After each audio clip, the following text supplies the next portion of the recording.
Chapter 10. A Village in Shiota. The following day brought a respite, or so it seemed. Tuan, in a blue silk riding dress and her wide tooled leather belt, not only rode beside him as the show rolled slowly north, she waggled her fingers at Solutia when the woman tried to put her dun between them. Solutia had acquired her own mount somehow, a compact gelding that could not match Pip's or Archaeen, but still surpassed the dapple by a fair margin. The blue-eyed woman, with a green headscarf beneath her cowl today, fell in on Tuan's other side, and her face would have done an Aes Sedai proud when it came to giving nothing away. Matt could not help grinning. Let her hide frustration for a change. Lacking horses, the real Aes Sedai were confined to their wagon. Metwin was too far away on the driver's seat of the purple wagon to overhear what he said to Tuan. Only a few thin clouds remained in the sky from the night's rain, and all seemed right in the world. Even the dice bouncing in his head could steal nothing from that. Well, there were bad moments, but only moments. Early on, a flight of ravens winged overhead, a dozen or more big black birds. They flew swiftly, never deviating from their line, but he eyed them anyway until they dwindled to specks and vanished. Nothing to spoil the day there, not for him at least, maybe for someone farther north. "Did you see some omen in them, Tuan asked. She was as graceful in the saddle as she was in everything else she did. He could not recall seeing her be awkward about anything. Most omens I know concerning ravens specifically have to do with them perching on someone's rooftop, or cawing at dawn or dusk. They can be spies for the Dark One, he told her. Sometimes. Crows, too. And rats. But they didn't stop to look at us, so we don't need to worry. Running a green-gloved hand across the top of her head, she sighed. Toy, toy, she murmured, resettling the cowl of her cloak. How many children's tales do you believe? Do you believe that if you sleep on Old Hobbs Hill under a full moon, the foxes will give you true answers to 3 questions? Or that snakes steal people's skins and take the nourishment from food so you can starve to death while eating your fill? Putting on a smile took effort. I don't think I ever heard either one of those. Making his voice amused required effort, too. What were the odds of her mentioning foxes giving true answers, which the eelfin did after a fashion, in the same breath with snakes stealing skins? He was pretty sure that the eelfin did, and made leather from it. But it was old Hob that nearly made him flinch. The other was likely just Treviran twisting up the world. She certainly knew nothing about him and the snakes or the foxes. In Shandala, the land where Arthur Hawkwing had been born, Old Hob, Kaizen Hob, had been another name for the Dark One. The Aelfin and the Eelfin both surely deserved to be connected to the Dark One, yet that was hardly anything he wanted to think on when he had his own connection to the bloody foxes. And to the snakes, too? That possibility was enough to sour his stomach. Still, it was a pleasant ride, with the day warming as the sun rose, though it never could be called warm. He juggled 6 colored wooden balls, and Tuan laughed and clapped her hands, as well she should. That feat had impressed the juggler he bought the balls from. It was harder while riding. He told several jokes that made her laugh, and one that made her roll her eyes in exchange for with Solutia. Maybe she did not like jokes about common room serving maids. It had not been the least off color. He was no fool. He did wish she laughed, though. She had a marvelous laugh, rich and warm and free. They talked of horses, and argued over training methods with stubborn animals. That pretty head held a few odd notions, such as that you could calm a fractious horse by biting its ear. That sounded more likely to send it up like a haystack fire. And she had never heard of humming under your breath to soothe a horse, and would not believe his father had taught him such a skill shy of demonstration. Well, I can hardly do that without a horse that needs soothing, can I? He said. She rolled her eyes again. Solutia rolled hers, too. There was no heat in the argument, though, no anger, just spirit. Tuan had so much spirit it seemed impossible it could fit into such a tiny woman. It was her silences that put a small damper on the day. more so than snakes or foxes. They were far away, and there was nothing to be done. She was right there beside him, and he had a great deal to do concerning her. She never alluded to what had happened with the three Aes Sedai, or to the sisters themselves either. She never mentioned his tirangrial, or the fact that whatever she had made Teslan or Jolene leave against him had failed. The night before might as well have been a dream. She was like a general planning a battle, Satala had said, trained at intrigue and dissembling from infancy, according to Aeginin. And it was all aimed straight at him. But to what end? Surely it could not be some Shonshan blood form of courting. Aeginin knew little of that, but surely not. He had known Tuon a matter of weeks, and kidnapped her. She called him toy, and tried to buy him, and only a vain fool could twist that into a woman falling in love. Which left anything from some elaborate scheme for revenge to the light alone knew what. She had threatened to make him a cupbearer. That meant Dakovale, according to Aeginin, though she had scoffed at the notion. Cupbearers were chosen for their beauty, and in Aeginin's estimation, he fell far short. Well, in his own as well, truth to tell, not that he was likely to admit it to anybody. Any number of women had admired his face. Nothing said Tuon could not complete the marriage ceremony just to make him think himself home free and safe, then have him executed. Women were never simple, but Tuon made the rest look like children's games. For a long while, they saw not so much as a farm, but perhaps 2 hours after the sun passed its zenith, they came on a sizable village. The ring of a blacksmith's hammer on an anvil sounded dimly.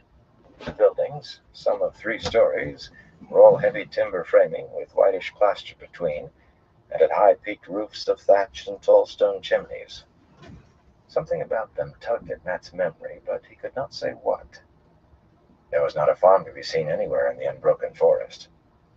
But villages were always tied to farms, supporting them and living off them. They must all be further in from the road, back in the trees. Oddly, the people he could see ignored the approaching train of show wagons. A fellow in his shirt sleeves, right beside the road, glanced up from the hatchet he was sharpening on a grindstone, worked by a foot pedal, then bent to his work again as though he had seen nothing. A cluster of children came hurtling around a corner and darted into another street without more than a glance in the show's direction. Very odd. Most village children would stop to stare at a passing merchant's train, speculating on the strange places the merchant had been, and the show had more wagons than any number of merchants' trains. A peddler was coming from the north behind 6 horses, his wagon's high canvas cover almost hidden by clusters of pots and pans and kettles. That should have caused interest, too. Even a large village on a well-traveled road depended on peddlers for most things the people bought. But no one pointed or shouted that a peddler had come. They just went on about their business. Perhaps 300 paces short of the village, Luca stood up on his driver's seat and looked back over the roof of his wagon. "We'll turn in here," he bellowed, gesturing toward a large meadow where wildflowers, cat daisies, and jump-ups, and something that might have been lovers' knots, dotted spring grasses already a foot high. Sitting back down, he suited his own words, and the other wagons began following, their wheels rutting the rain-sodden ground. As Matt turned pips toward the meadow, he heard the shoes of the peddler's horses ringing on paving stones. The sound jerked him upright. That road had not been paved since... He pulled the gelding back around. The canvas-topped wagon was rolling over level gray paving stones that stretched just the width of the village. The peddler himself, a rotund fellow in a wide hat, was peering at the pavement and shaking his head, peering at the village and shaking his head. Peddlers followed fixed routes.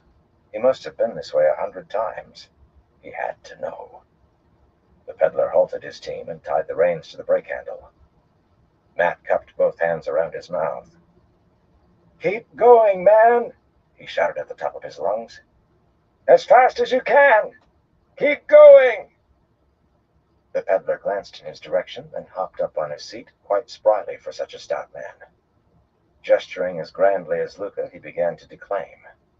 Matt could not make out the words, but he knew what they would be. News of the world that he had picked up along the way, interspersed with lists of his goods and claims for their vast superiority. Nobody in the village stopped to listen or even paused. "Keep going!" Matt bellowed. "They're dead! Keep going!"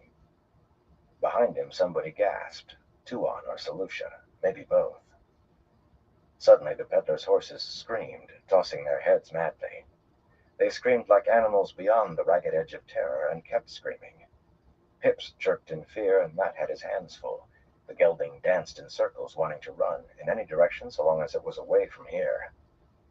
Every horse belonging to the show heard those screams and began whinnying fearfully.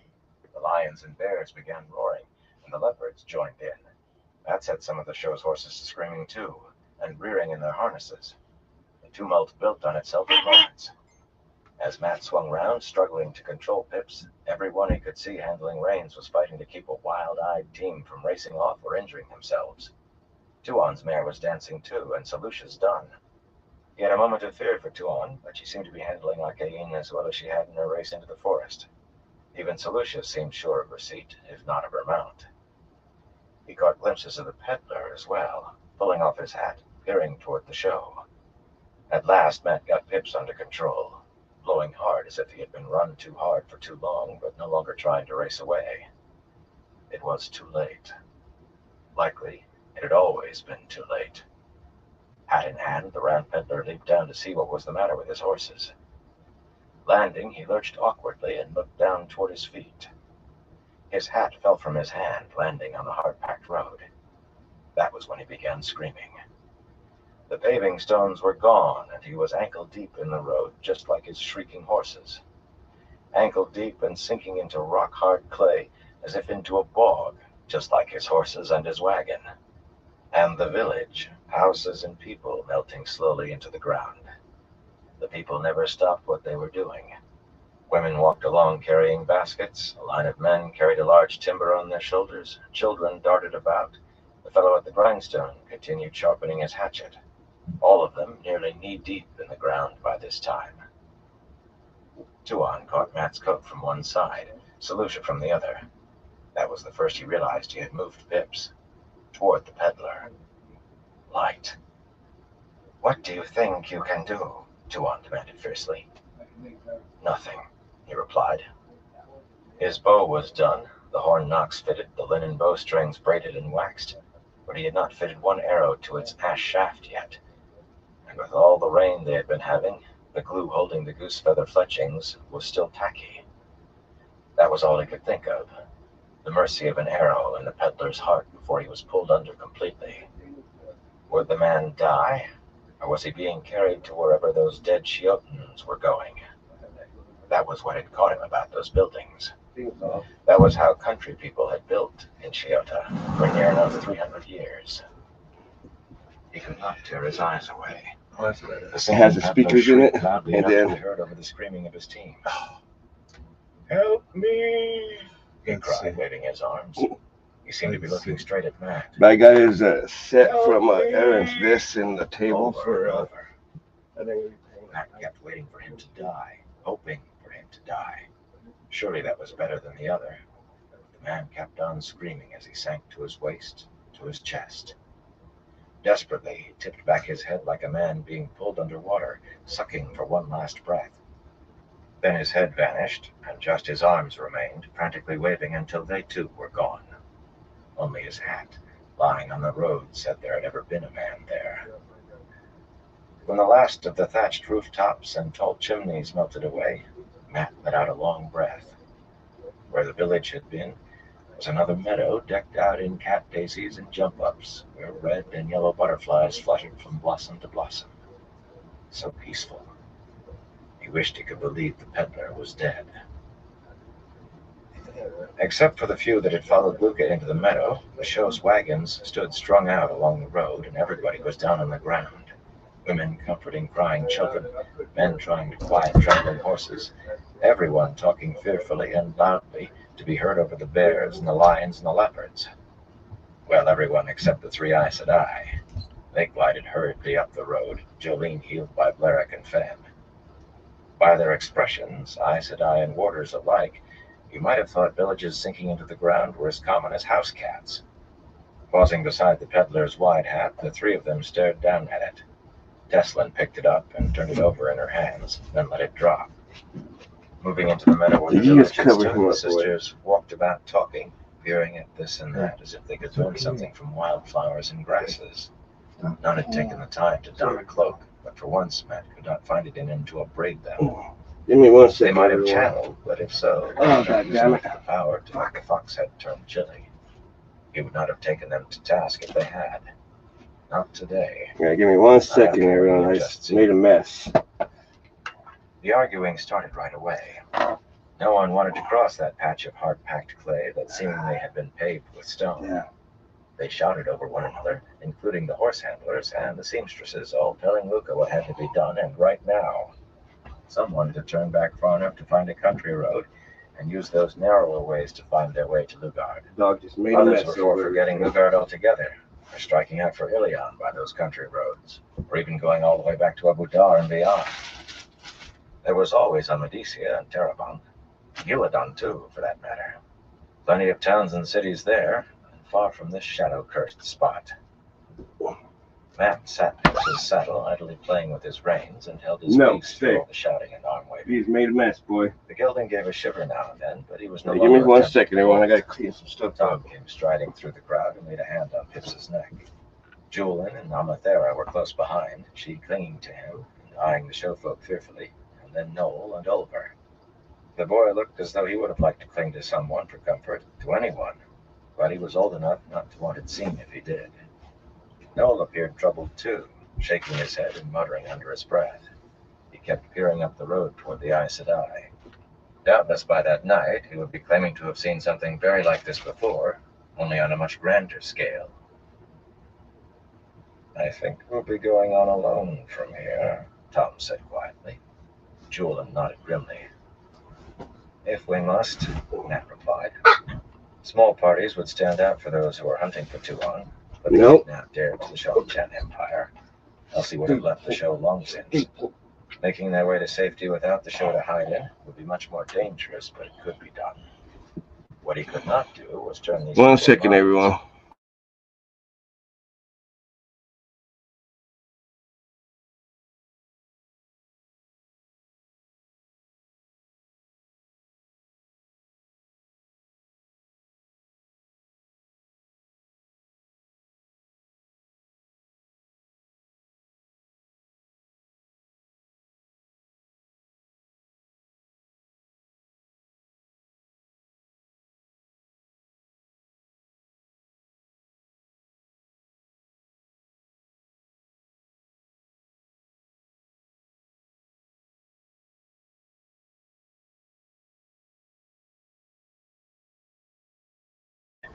The man was hardly only. Hey, Christopher, just give me 1 second.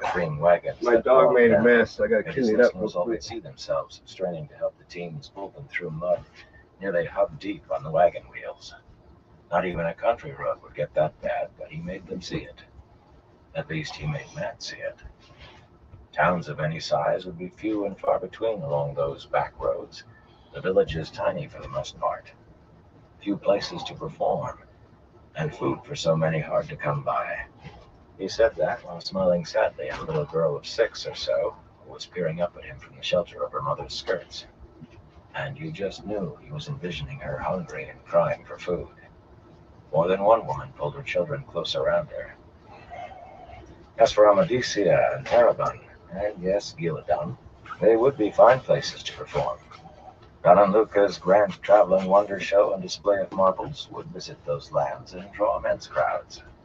One day, to reach any of them now, they must first return to Abu Dar, covering the same ground they had crossed these past weeks, passing the same towns where people were unlikely to lay out coin to see again what they had seen so short a time before. A long way, with everyone's purses growing lighter and their bellies tighter by the day. Or they could press on to Lugard.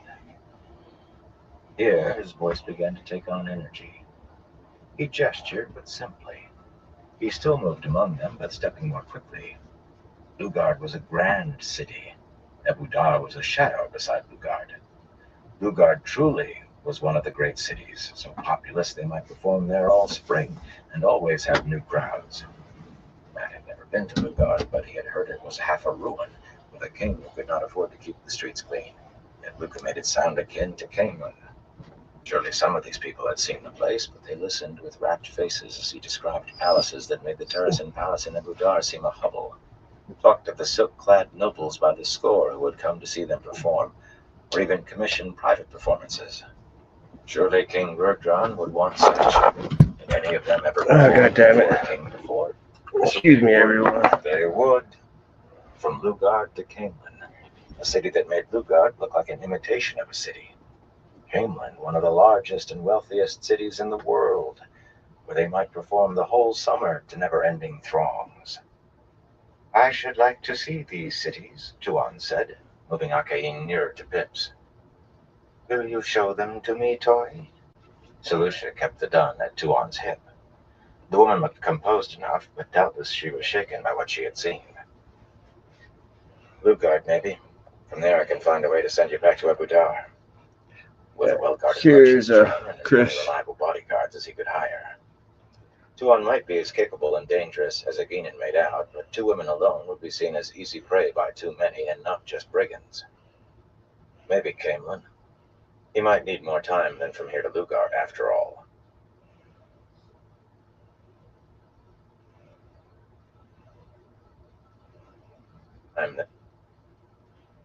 Might need more time than from here to Lugard, after all.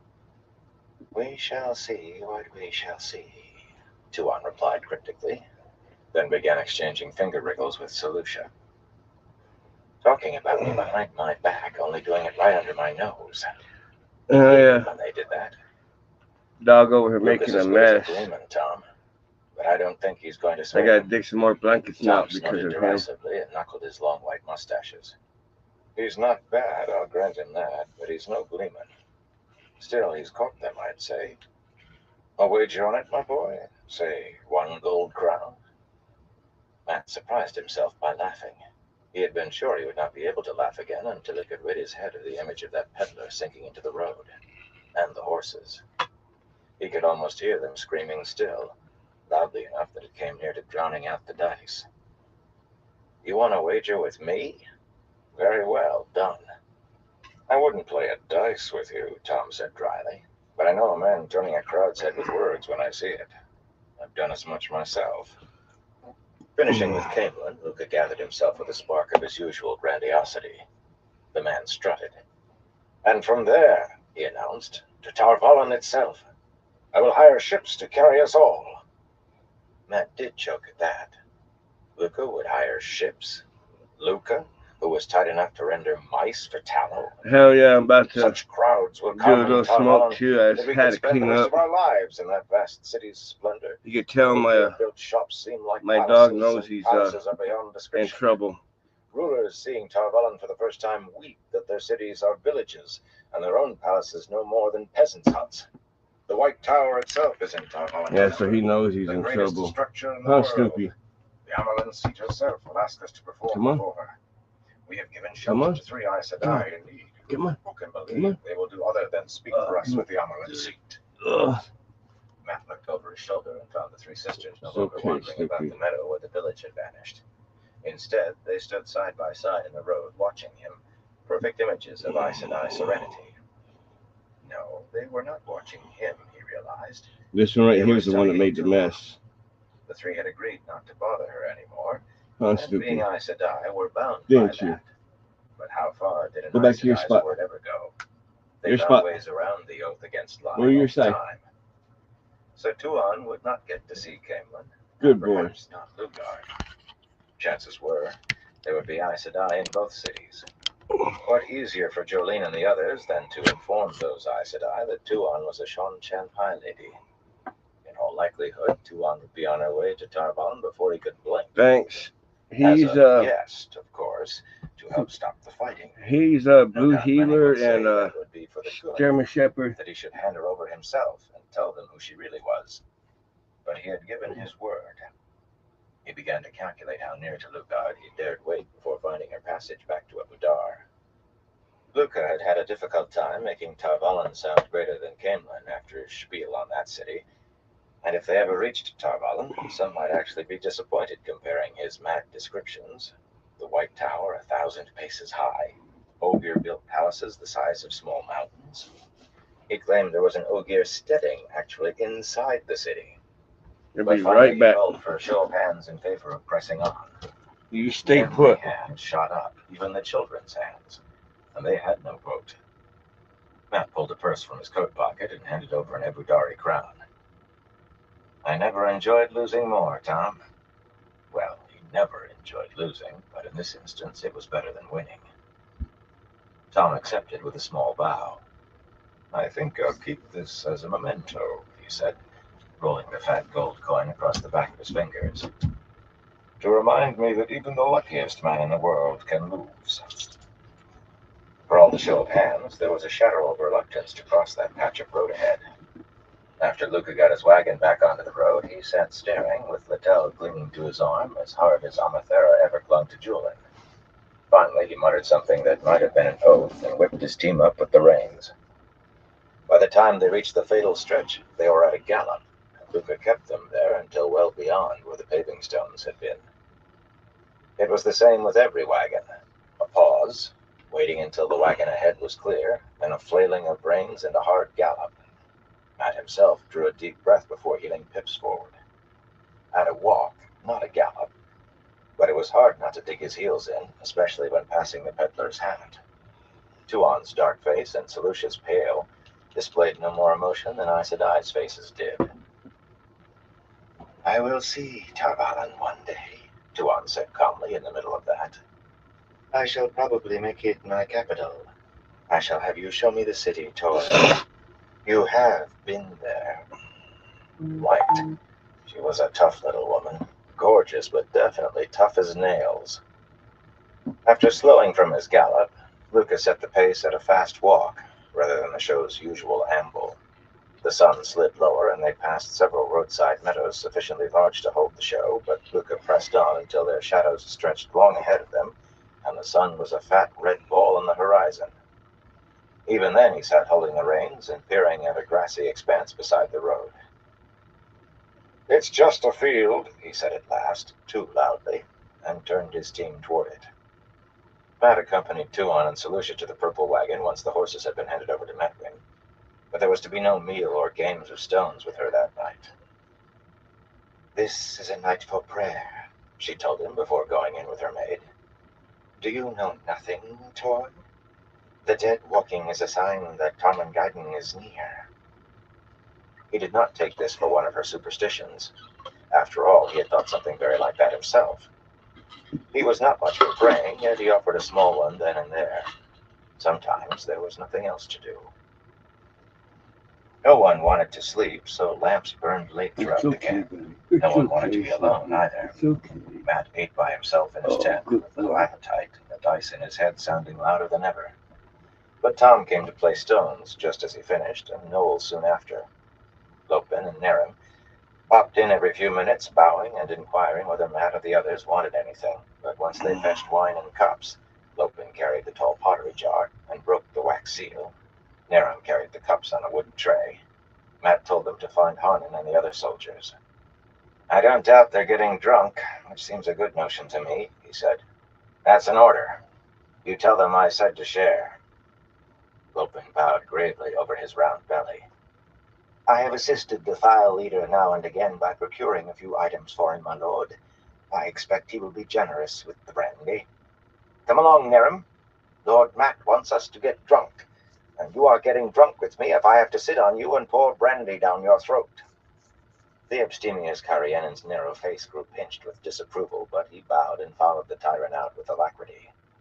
Matt did not think Lopin would need to sit on the man, not tonight. Julian came with Amathera and Olver, so games of snakes and foxes, blades sprawled on the ground cloth, were added to stones played at the small table. Amathera proved an adequate player at stones, unsurprising given that she had been a ruler once, but her mouth became even more pouty when she and Olver lost at snakes and foxes, although nobody ever won that game. Then again, Matt suspected she had not been a very good ruler. Whoever was not playing sat on the cot.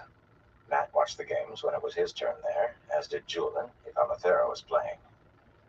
He seldom took his eyes from her, except when it was his turn at a game. Noel nattered on with his stories, but then he spun those tales even while playing, and talking seemed to have no effect on his skill at stones. And Tom sat reading the letter Matt had brought him, what seemed a very long time ago.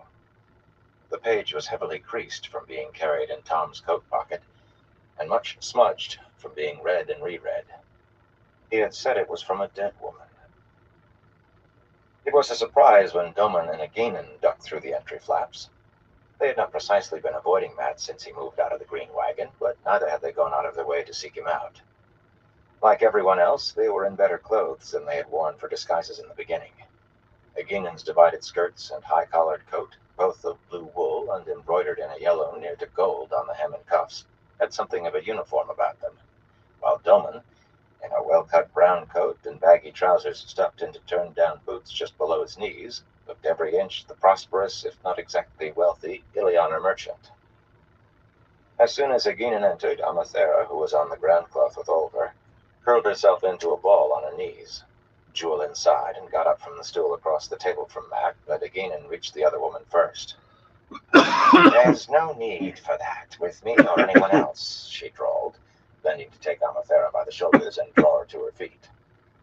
Amathera rose slowly and kept her eyes down until Aginin put a hand beneath her chin and raised her head gently.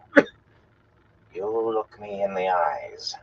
You look everyone in the eyes." The Terrabonner woman touched her tongue to her lips nervously, but she did keep looking straight at Aginin's face when the hand was removed from her chin.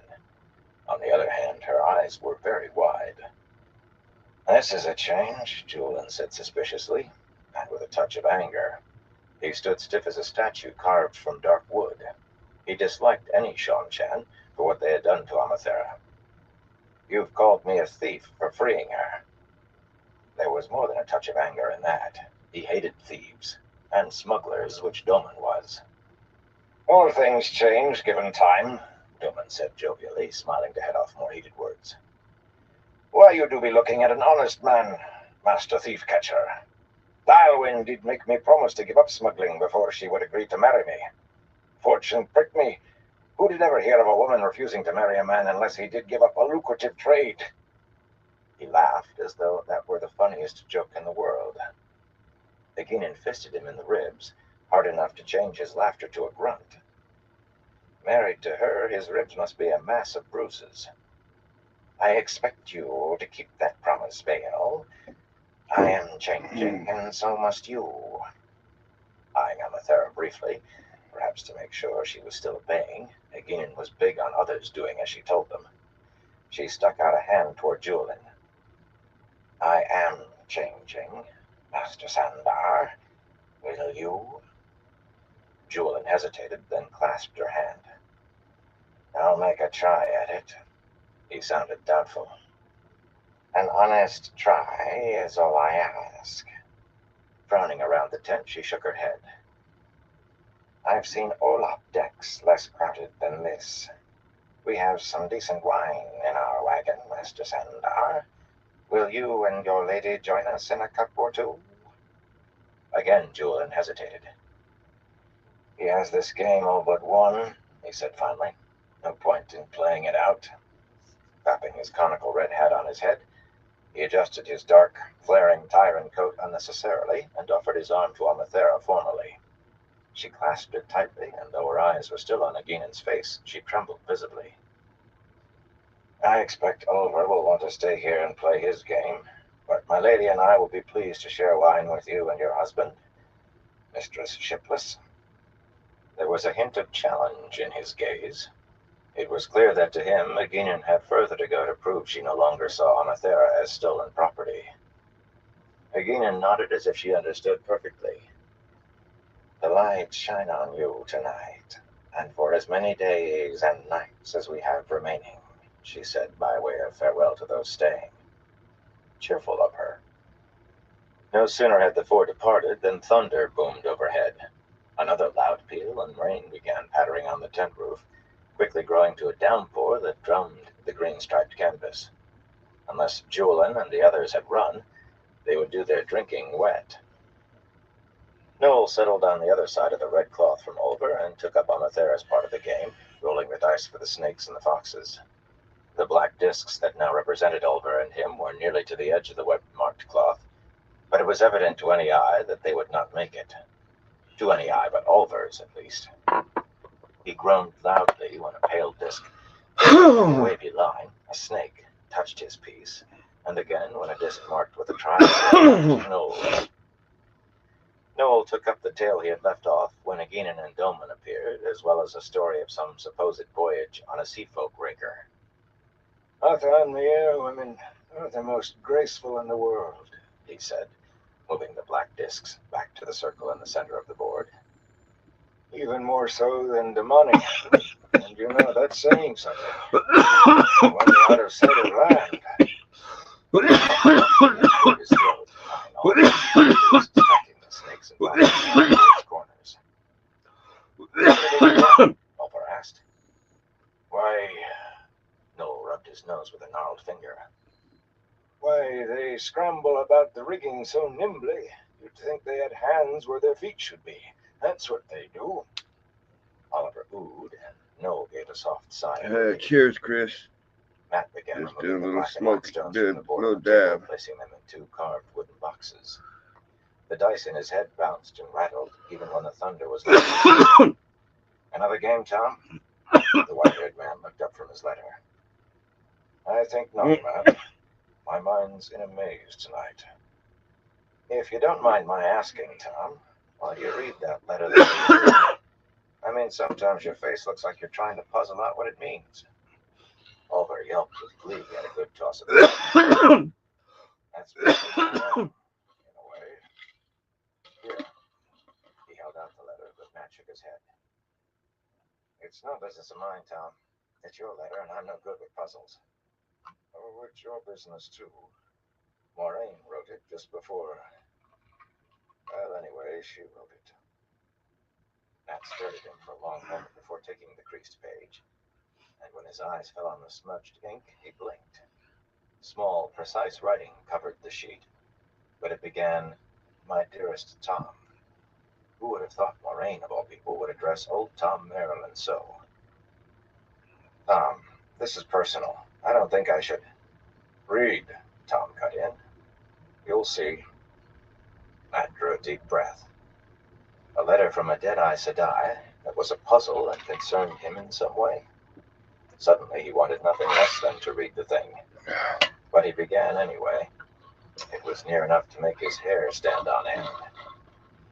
"My dearest Tom, there are many words I would like to write to you, words from my heart, but I had put this off because I knew that I must, and now there is little time. There are many things I cannot tell you lest I bring disaster, but what I can, I will. Heed carefully what I say. In a short while, I will go down to the docks, and there I will confront Landfear. How can I know that? That secret belongs to others. Suffice it that I know, and let that foreknowledge stand as proof for the rest of what I say. When you receive this, you will be told that I am dead. All will believe that. I am not dead, and it may be to my appointed years. It also may be that you and Matt Cawthon and another, a man I do not know, will try to rescue me. May, I say, because it may be that you will not or cannot, or because Matt may refuse. He does not hold me in the affection you seem to, and he has his reasons which he no doubt thinks are good. Hey, Gear Changer, how you doing? It must be only you and Matt and one other. More will mean death for all. Fewer will mean death for all. Even if you come only with Matt and one other, death also may come. I have seen you try and die, one or two or all three. I have seen myself die in the attempt. I have seen all of us live and die as captives. Should you decide to make the attempt anyway, young Matt knows the way to find me. Yet you must not show him this letter until he asks about it. That is of the utmost importance. He must know nothing that is in this letter until he asks. Events must play out in certain ways, whatever the costs. If you see Lan again, tell him that all of this is for the best. His destiny follows a different path from mine. I wish him all happiness with Nynaeve. A final point.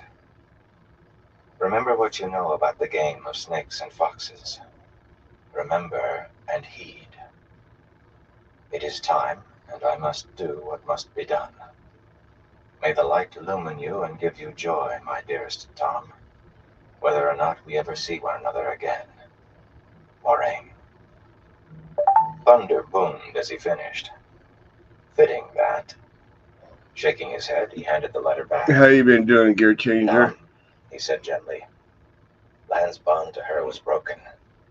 It takes death to do that. He said she was dead. And her letter says everyone would believe that. She knew, Matt. She knew it all in advance. That's as may be, but Moraine and Lanfear went into that door-framed Tirongriol, and it melted. The thing was redstone, or looked to be stone, Tom. Yet it melted like wax. I saw it. She went to wherever the Ilfin are. And even if she is alive, there's no way for us to get there anymore. The Tower of Genjai, Oliver piped up, and all three adults turned their heads to stare at him. Birgitta told me, he said defensively. The Tower of Genjai is the way to the lands of the Aelfin and the Eelfin. He made the gesture that began a game of snakes and foxes, a triangle drawn in the air, and then a wavy line through it. She knows even more stories than you, Master Charon.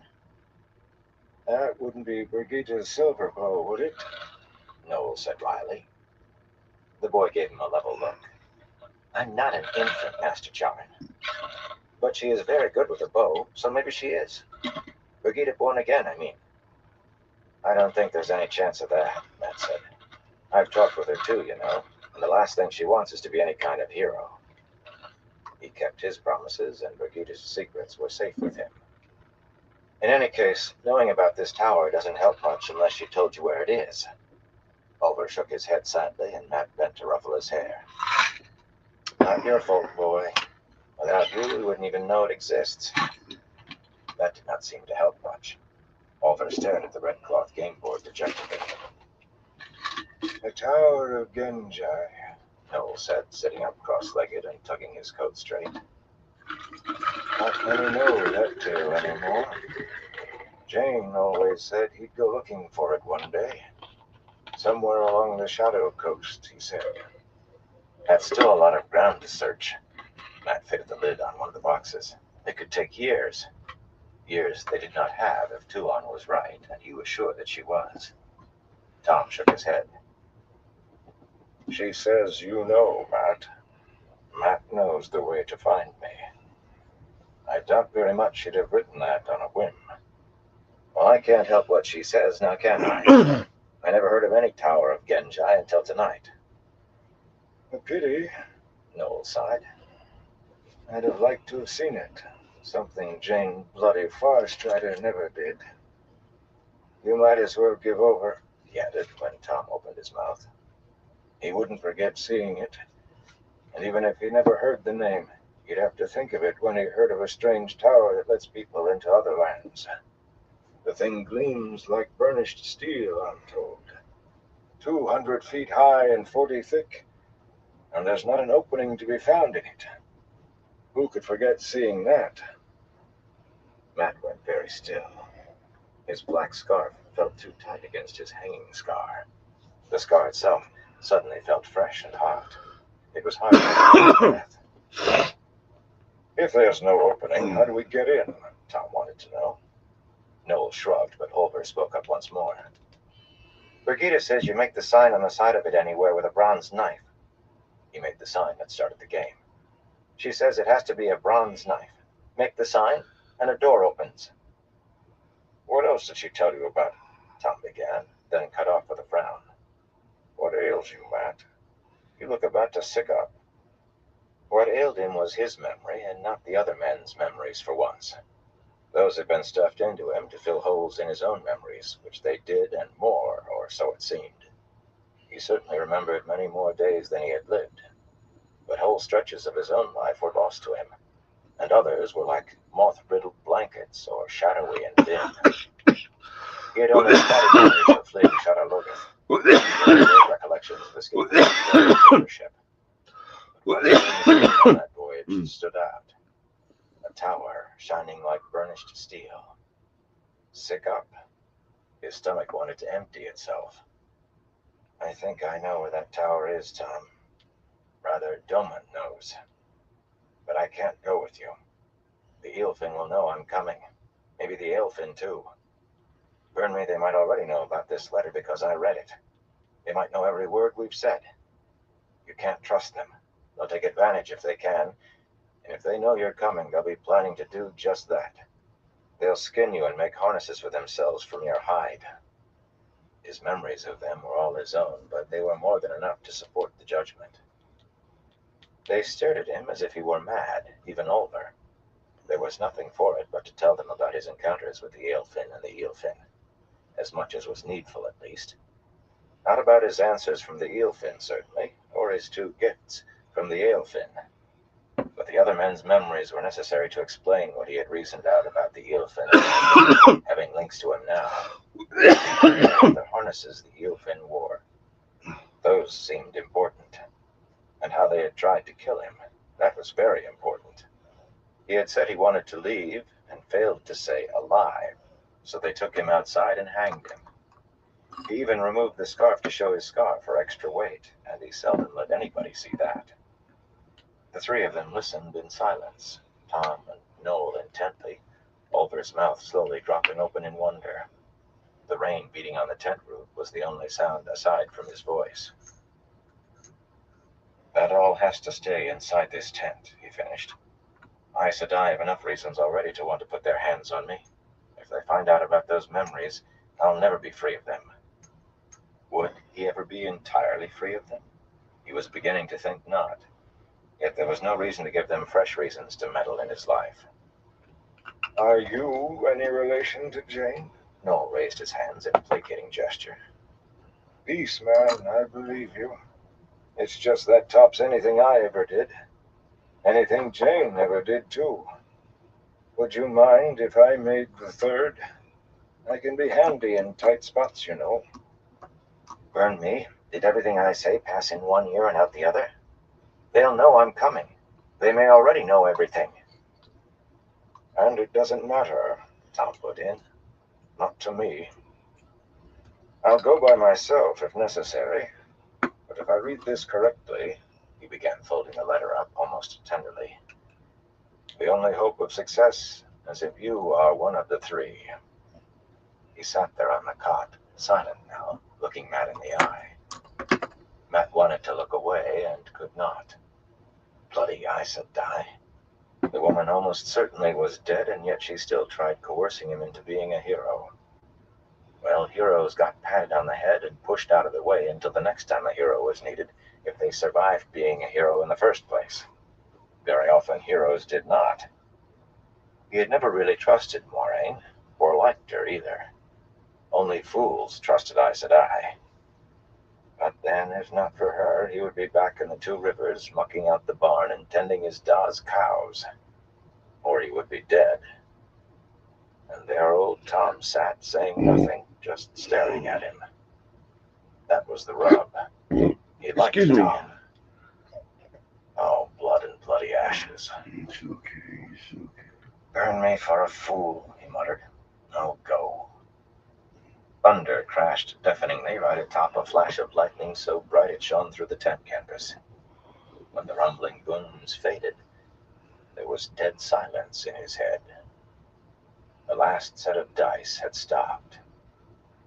He could have wept. Chapter 11. A Hell in Matarin. Despite the late hours kept by everyone that night, the show made a very early start the next morning.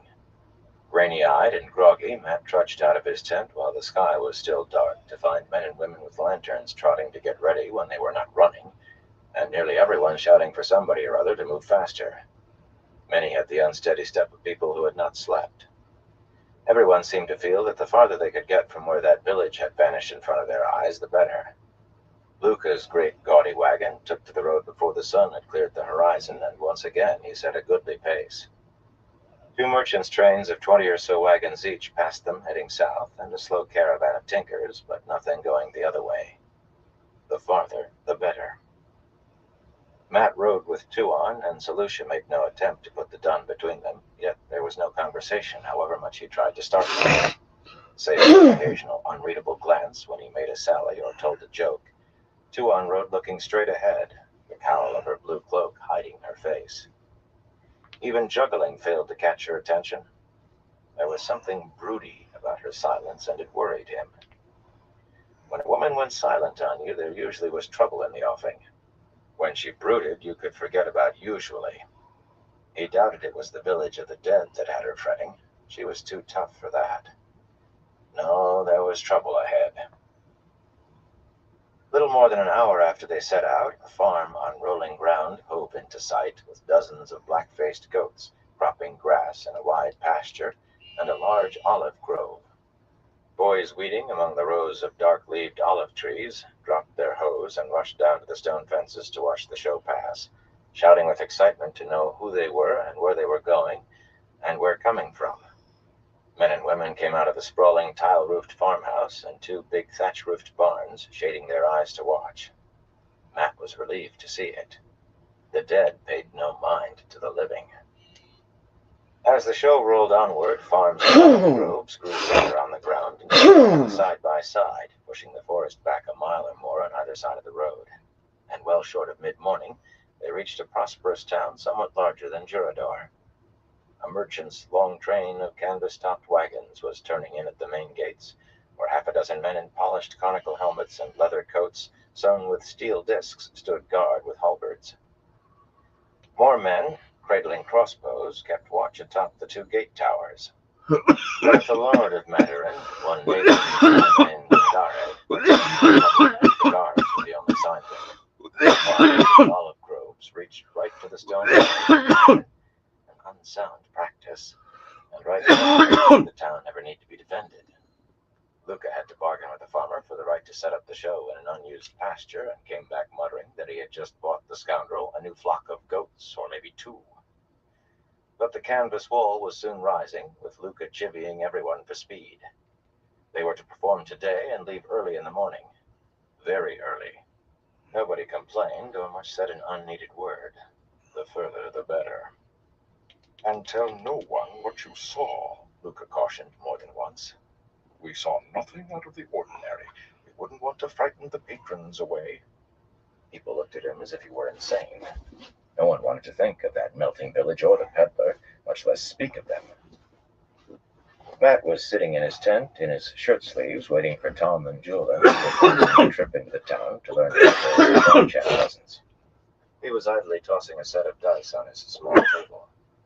After an early run of most of the 5 single pips stared up at him 10 times in a row. Most men thought the dark one's eyes an unlucky toss. Solutia pulled back the entry flap and strode in. Despite her plain brown divided skirts and white blouse, she managed to seem a queen entering a stable. A filthy stable by the expression on her face, though Lopen and Nerem could have satisfied his mother when it came to cleaning. She wants you, she drawled peremptorily, touching her flowered scarf to make sure her short yellow hair was covered. Come. What's she want with me, then? He said, and leaned his elbows on the table. He even stretched out his legs and crossed his ankles.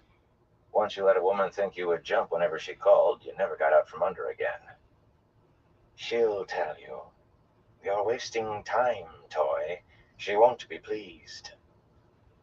If Precious expects me to come running when she crooks a finger, she'd better learn to like being displeased. Grimacing, if her mistress tolerated the name, Solutia took it for a personal affront.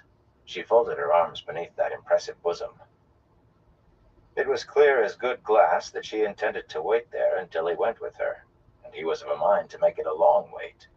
He tossed the dice, the dark one's eyes, expecting him to jump when Tuon said toad. Ha!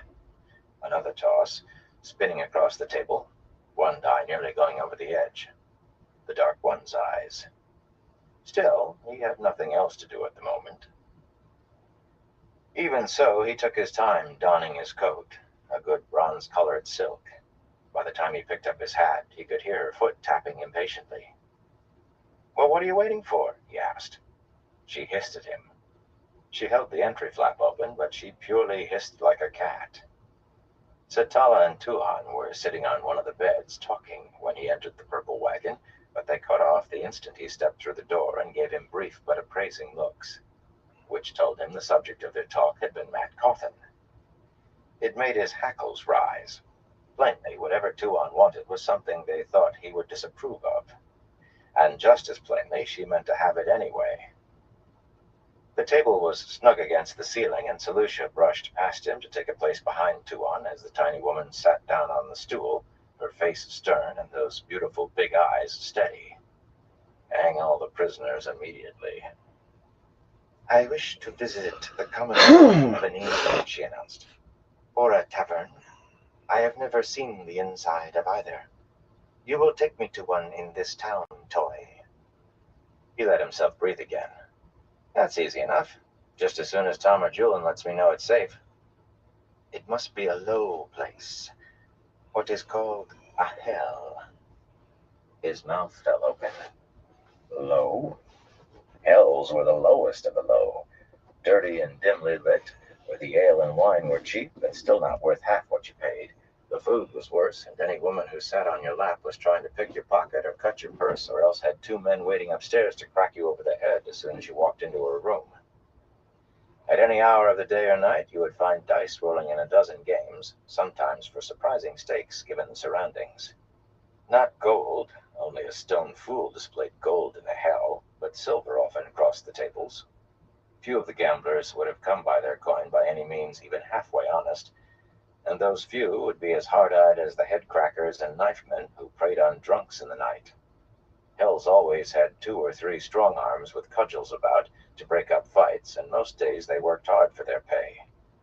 They usually stopped the patrons from killing one another, but when they failed, the corpse was dragged out the back and left in an alley somewhere or on a rubbish heap. And while they were dragging, the drinking never slowed, or the gambling either. That was a hell. How had she even heard of such places? "Did you plant this fool notion in her head?" he demanded of Satala. "Why, what in the light makes you think that?" she replied, going all wide-eyed the way women did when pretending to be innocent, or when they wanted you to think they were pretending just to confuse you. He could not see why they bothered. Women confused him all the time, without trying. "It's out of the question, precious. I walk into a hell with a woman like you, and I'll be in 6 knife fights inside the hour, if I survive that long." Tuan gave a pleased smile. Just a flicker, but definitely pleased. "Do you really think so?" "I know so for a fact." Which produced another brief smile of delight. Delight! The bloody woman wanted to see him in a knife fight. "Even so, Toy, you promised." They were arguing over whether he had made a promise, while he was calmly presenting the logic that saying something was easy was no promise. Tuan just stubbornly insisted he had promised, while Satala took up her embroidery hoop and Solutia watched him with the amused air of someone watching a man try to defend the indefensible. And he did not shout, no matter what Tuan said, when a knock came at the door. Tuan paused. "You see, Toy," she said after a moment, "that is how it is done. You knock, and then wait." She made a simple gesture over one shoulder at her maid. "You may enter the presence," Solutia called, drawing herself up regally. She probably expected whoever came in to prostrate themselves. It was Tom, in a dark blue coat and dark gray cloak that would make him unremarked in any common room or tavern, neither well-to-do nor poor. A man who could afford to pay for his own drink while listening to the gossip, or buy another man a cup of wine to pay for hearing his news and the latest rumors. He did not prostrate himself, but he did make an elegant bow despite his bad right leg. "My lady," he murmured to Tuan before turning his attention to Matt. "Arnon said he saw you strolling this way. I trust I'm not interrupting. I heard voices." Matt scowled. He had not been shouting. "You're not interrupting. What did you find out?" "That there may be Shonchan in the town from time to time. No soldiers, but it seems they're building 2 farm villages a few miles to the north of the road and 3 more a few miles south. The villagers come to town to buy things now and then. Matt managed to keep from smiling as he spoke over his shoulder. He even got a smattering of regret into his voice. I'm afraid there's no jaunt into Mandarin for you, precious. Too dangerous. Tuan folded her arms, emphasizing her bosom. There were more curves to her than he had once thought. Not like Solucia, certainly, but nice curves. Farmer's toy, she drawled dismissively. No farmer has ever seen my face. You promised me a tavern or a common room, and you won't escape on this puny excuse. A common room should present no difficulties, Tom said. It's a pair of scissors or a new pot these farmers are after, not drink. They make their own ale, it seems, and don't much like the local brew. Thank you, Tom, Matt said through gritted teeth. She wants to see a hell.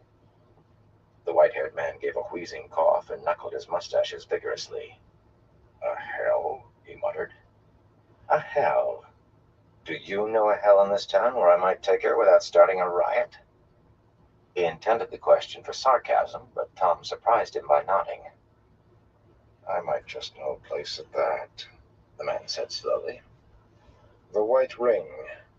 I intend to go there anyway, to see what news I can pick up. Matt blinked. However unremarked Tom might be elsewhere, he would be looked at askance in a hell wearing that coat. More than askance. The usual garb there was coarse, dirty wool and stained linen. Besides, asking questions in a hell was a good way to have a knife planted in your back. But maybe Tom meant that this White Ring was not a hell at all. Tuan might not know the difference if the place were only a little rougher than the usual. Should I get Harnan and the others? He asked, testing. Oh, I think you and I should be protection enough for the lady, Tom said, with what might have been the ghost of a smile, and knots loosened in Matt's shoulders. He still cautioned the 2 women. There was no question of Solucia staying behind, of course. Mistress Harnan refused Tuan's invitation to accompany them, saying she had already seen as many hells as she had any wish to, about keeping their hoods well up. Tuan might believe no farmer had ever seen her face, but if a cat could gaze on a king, as the old saying said, then a farmer might have gazed on Tuan some time or other, and it would be just their luck to have 1 or 2 of them turn up in Mandarin. Being Taviran usually seemed to twist the pattern for the worst in his experience. Toy, Tuan said gently, as Solucia settled the blue cloak on her slim shoulders. I have met many farmers while visiting the country, but they very properly kept their eyes on the ground, even if I allowed them to stand. Believe me, they never saw my face. Oh. He went to fetch his own cloak and his hat. White clouds nearly obscured the sun, still short of its midday peak, and it was a brisk day for spring, with a strong breeze to boot. People from the town crowded the main street of the show, men in rough woolens or sober coats of finer stuff with just a touch of embroidery on the cuff. Women, many wearing lace caps and somber collared dresses beneath long white aprons, or dark high-necked dresses with embroidery curling across the bosom.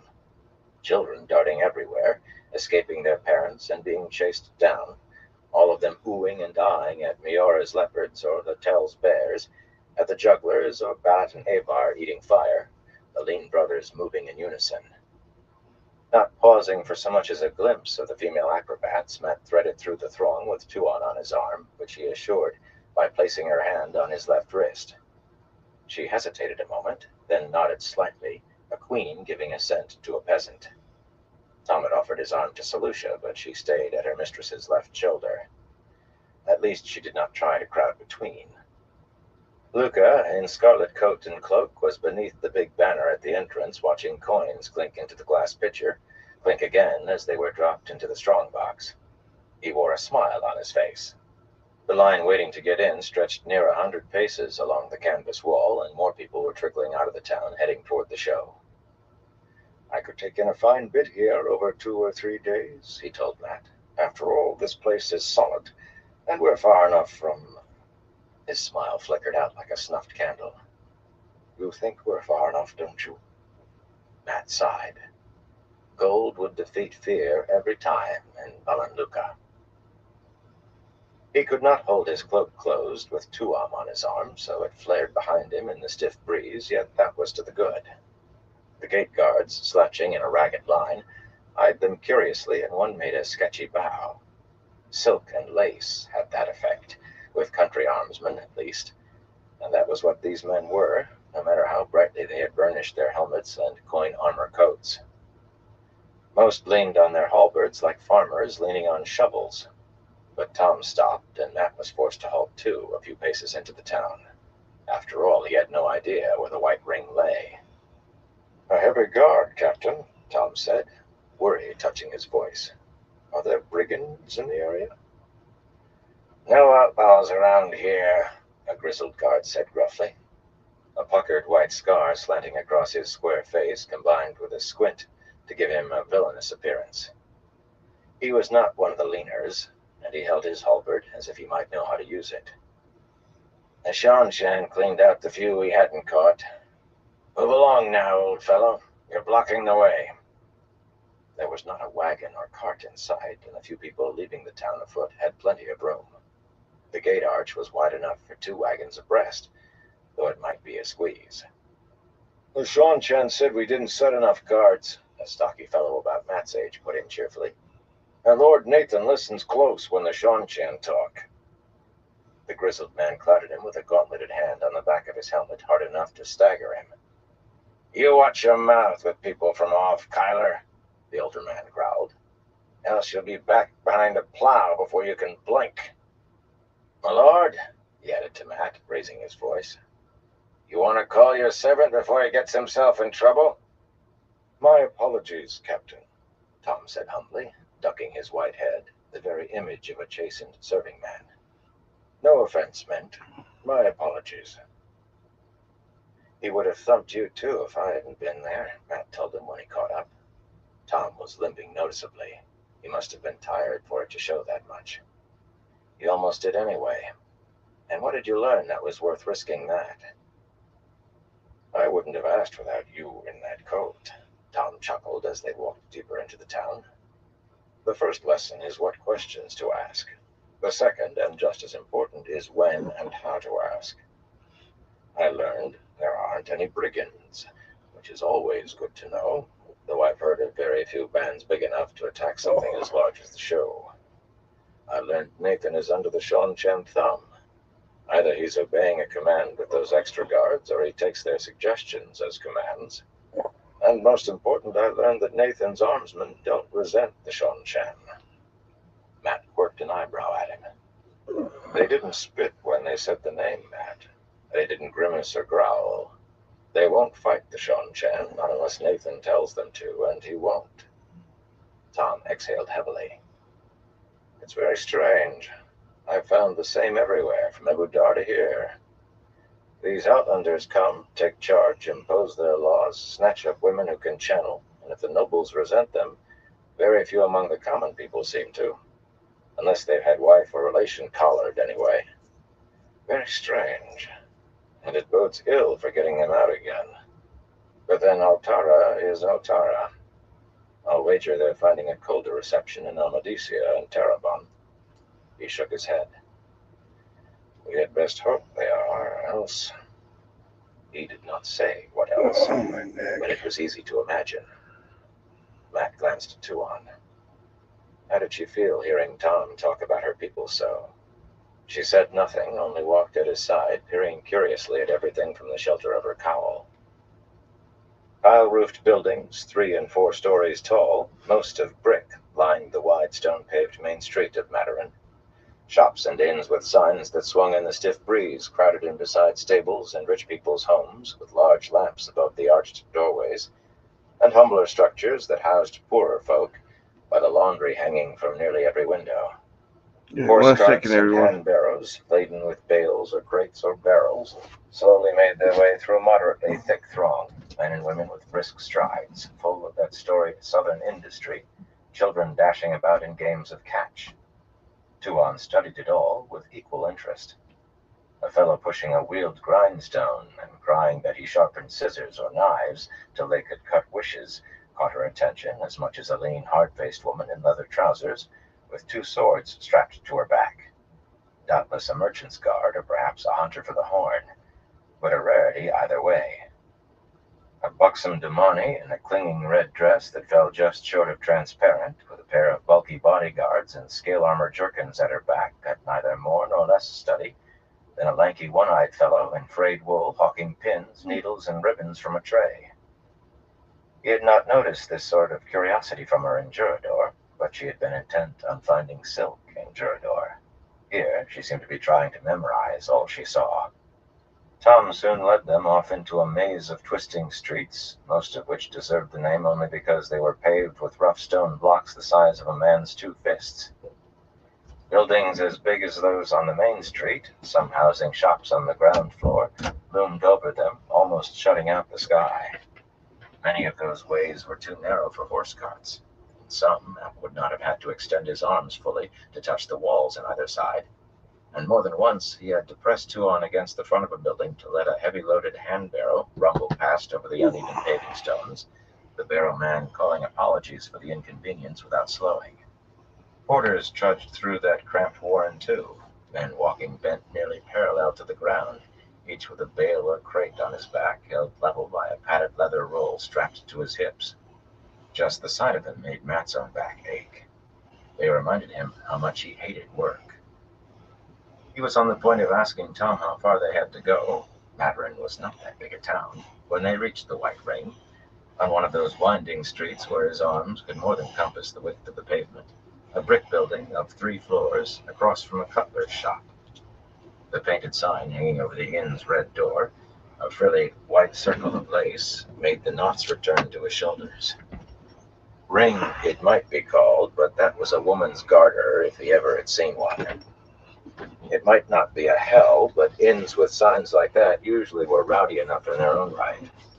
He eased the knives up his coat sleeves and those in his boot tops as well, felt the blades under his coat, shrugged just to get the feel of the one hanging behind his neck. Though if it went that far, Tuon nodded approvingly. The bloody woman was dying to see him get into a knife fight. Selusha had the sense to frown. "Ah, yes," Tom said, "a wise precaution." And he checked his own knives, tightening those knots in Matt's shoulders a little more. Tom carried almost as many blades as he did, up his sleeves, beneath his coat. Selusha writhed her fingers at Tuon, and suddenly they were in a silent argument, fingers flashing. Of course, it could not be that. Tuon bloody well owned Selusha, the same as owning a dog, and you did not argue with your dog. But an argument it seemed, both women with their jaws set stubbornly. Finally, Selusha folded her hands and bowed her head in acquiescence. A reluctant submission. "It will be well," Tuon told her in a jollying tone. "You will see. It will be well." Matt wished he was sure of that. Taking a deep breath, he extended his wrist for her hand again and followed Tom.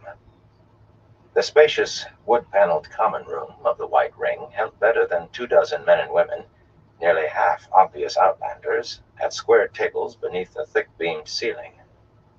All neatly dressed in finely woven wool, with little by way of ornamentation, most were talking quietly over their wine in pairs, cloaks draped over their low-backed chairs, though 3 men and a woman with long beaded braids were tossing bright red dice from a wine cup at one table. Pleasant smells drifted from the kitchen, including meat roasting, goat most likely.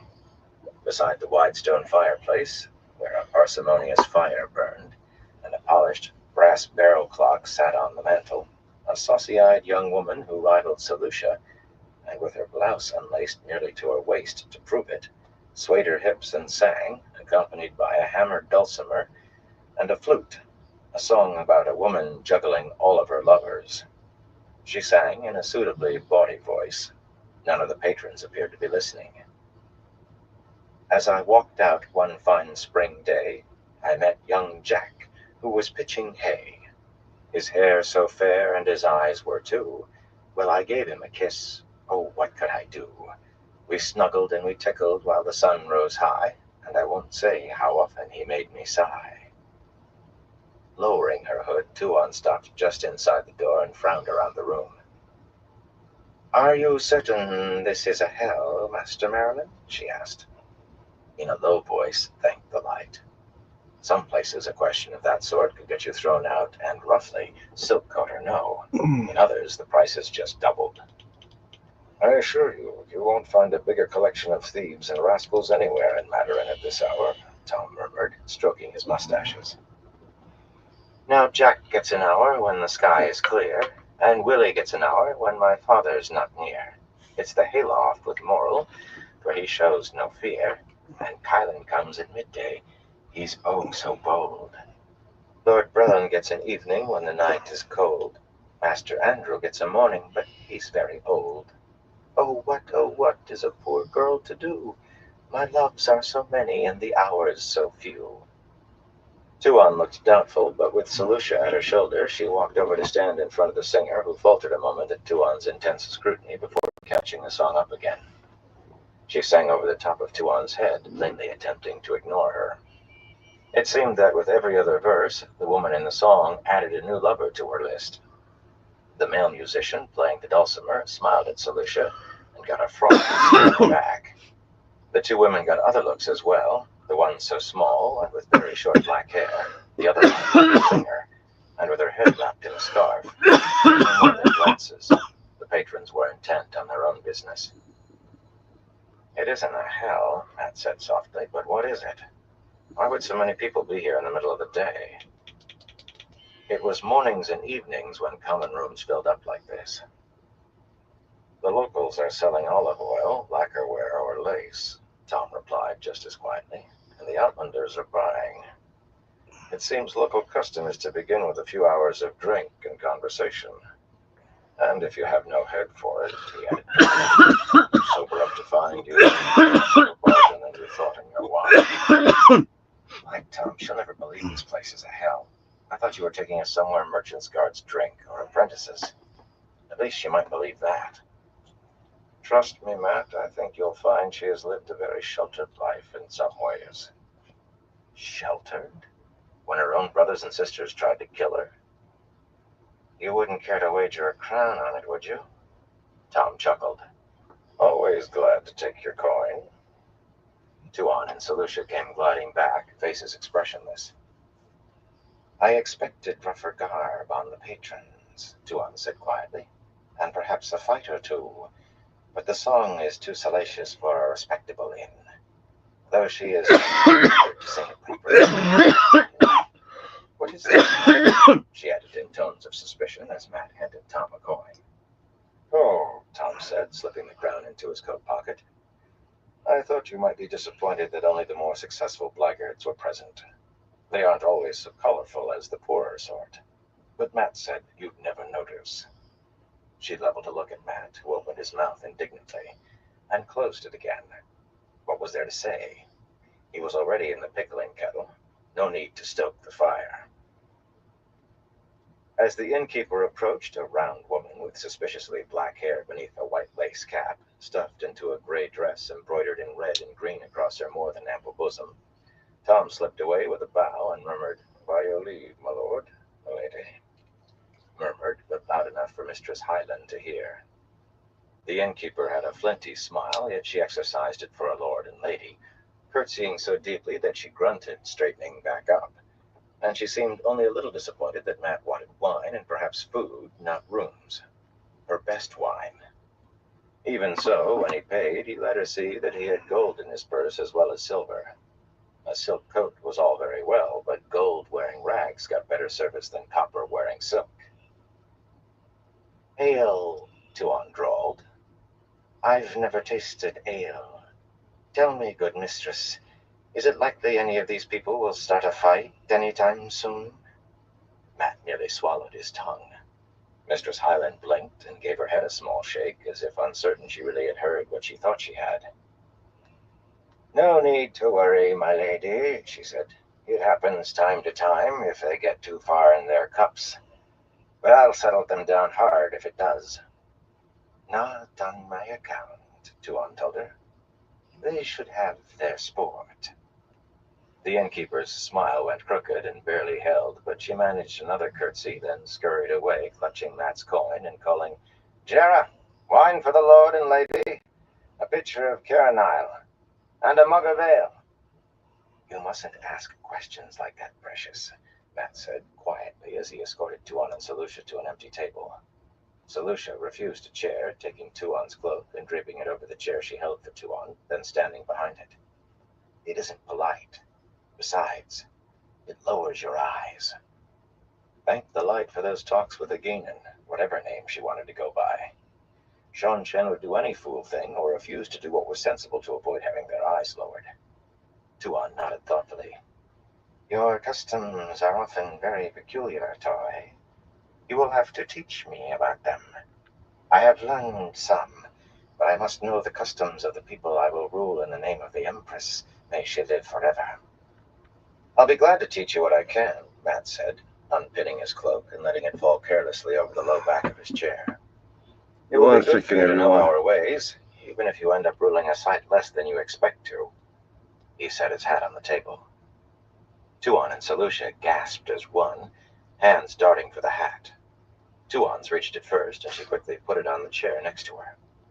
That is very bad luck, Toy. Never put a hat on a table. She made one of those odd gestures for warding off evil, folding onto the middle two fingers and extending the other two stiffly. Solutia did the same. I'll remember that, he said dryly. Perhaps too dryly. Tuan gave him a level look. Very level. I have decided you will not do for a cupbearer, Toy. Not until you learn meekness, which I almost despair of teaching you. Perhaps I will make you a running groom instead. You are good with horses. Would you like trotting at my stirrup when I ride? The robes are much the same as for a cupbearer, but I will have yours decorated with ribbons. Pink ribbons. He managed to maintain a smooth face, but he felt his cheeks growing hot. There was only one way she could know pink ribbons had any special significance to him. Tylen had told her. It had to be. Burn him, women would talk about anything. The arrival of the serving maid with their drink saved him from having to make any response. Jera was a smiling young woman with nearly as many curves as the singer, not so well displayed, yet not really concealed by the white apron she wore tied snugly. Her dark woolen dress fit quite snugly, too. Not that he gave her more than a glance, of course. He was with his wife-to-be. Anyway, only a complete woolhead looked at a woman while with another.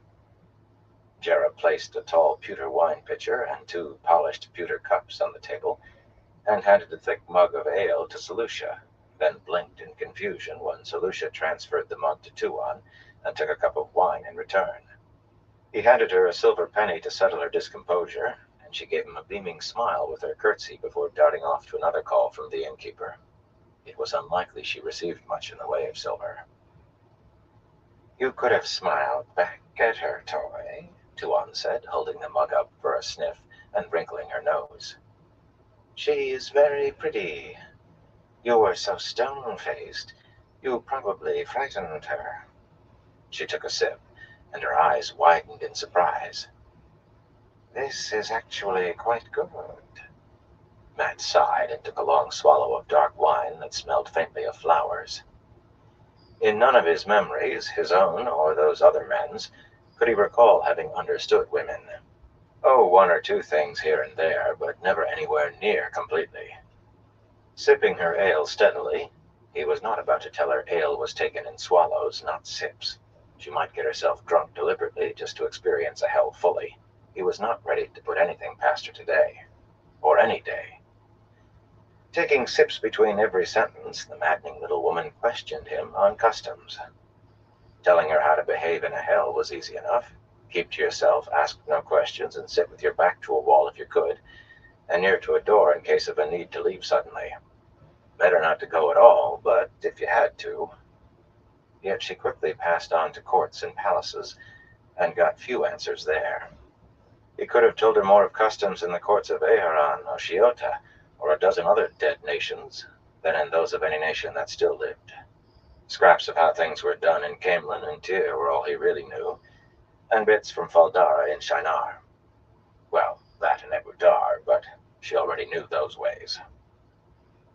So you have traveled widely and been in other palaces than the Tarasen, she said finally, and took the last bit of ale in her mug. He had not finished half his wine yet. He thought Selucia had not taken above 2 small swallows of hers. But you are not nobly born, it seems. I thought you must not be. That I am not, he told her firmly. Nobles, he trailed off, clearing his throat. He could hardly tell her nobles were fools with their noses so high in the air they could not see where they were stepping. She was who and what she was, after all. Expressionless, Tuon studied him while pushing her empty mug to one side. Still studying, she flickered the fingers of her left hand over her shoulder, and Selucia clapped her own hands together loudly. Several of the other patrons looked at them in surprise. You called yourself a gambler, Tuon said, and Master Merlin named you the luckiest man in the world. Jera came running, and Selucia handed her the mug. Another, quickly, she commanded, though not in an unkindly way. Still, she had a regal manner to her. Jera dropped a hasty curtsy and scurried off again as though she had been shouted at. I have luck sometimes, Matt said cautiously. Let's see whether you have any today, Toy. Tuon looked toward the table where the dice were rattling on the tabletop. He could see no harm in it. It was a certainty he would win more than he lost, yet he thought it unlikely one of the merchants would pull a knife, however much his luck was in. He had not noticed anyone carrying one of those long belt knives that everybody wore farther south. Standing, he offered Tuon his arm, and she rested her hand lightly on his wrist. Selucia left her wine on the table and stayed close to her mistress. 2 of the Altaran men, one lean and bald except for a dark fringe, round-faced above, scowled when he asked if a stranger might join the game, and the third, a graying, stocky fellow with a pendulous lower lip, went stiff as a fence post. The Tarabonner woman was not so unfriendly. Of course, why not? Her speech slightly slurred. Her face was flushed, and the smile she directed at him had a slackness about it. Apparently, she was one of those with no head for wine. It seemed the locals wanted to keep her happy because the scowls vanished, though the graying man remained wooden-faced. Matt fetched chairs from a nearby table for himself and Tuon. Selucia chose to remain standing behind Tuon, which was just as well. 6 people crowded the table. Jera arrived to curtsy and proffer a refilled mug to Tuon with both hands and a murmured "Milady," and another serving woman, graying and nearly as stout as Mistress Highland, replaced the wine pitcher on the gambler's table. Smiling, the bald man filled the Tarabonner's cup. They wanted her happy. She drank, and laugh wiped her lips delicately with a lace-edged handkerchief. Getting it back up her sleeve required 2 tries. She would come away with no good bargains this day. Matt watched a little play and soon recognized the game. It used 4 dice rather than 2, but without a doubt it was a version of Piri, Match, a game that had been popular for 1,000 years before Arthur Hawkwing began his rise. Small piles of silver had mixed with a few gold coins lay in front of each of the players, and it was a silver mark that he laid in the middle of the table to buy the dice while the stout man was gathering his winnings from the last toss. He expected no trouble from merchants, but trouble was less likely if they lost silver rather than gold. The lean man matched the wager, and Matt rattled the crimson dice in the pewter cup, then spun them out onto the table. They came to rest showing 4 5s. Is that a winning toss? Tuon asked. Not unless I match it, Matt replied, scooping the dice back into the cup, without tossing a 14 nor the dark one's eyes first. The dice clattered in the cup, clattered across the table. 4 5s.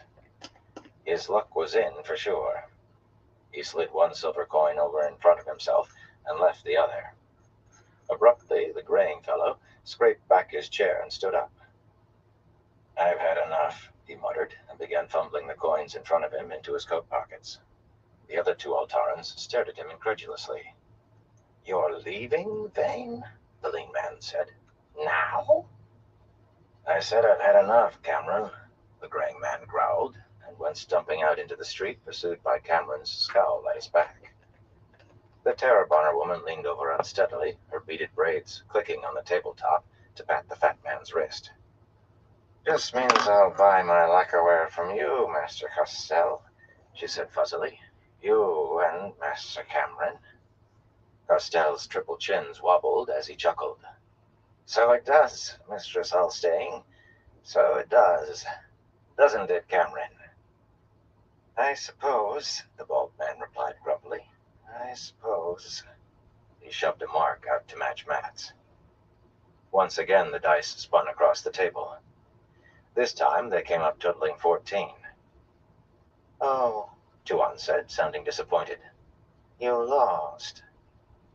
"I won, Precious. That's a winning toss if it's your first." He left his original bet in the middle of the table. "Another?" he said with a grin. His luck was in, all right, as strong as it had ever been. The bright red dice rolled across the table, ricocheted across the table, bounced off the wagered coins sometimes, and toss after toss they came to rest, showing 14 white pips.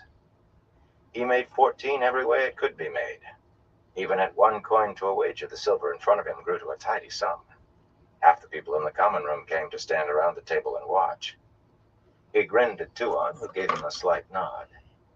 He had missed this, dice in a common room or tavern, coin on the table, wondering how long his luck would hold, and a pretty woman at his side while he gambled.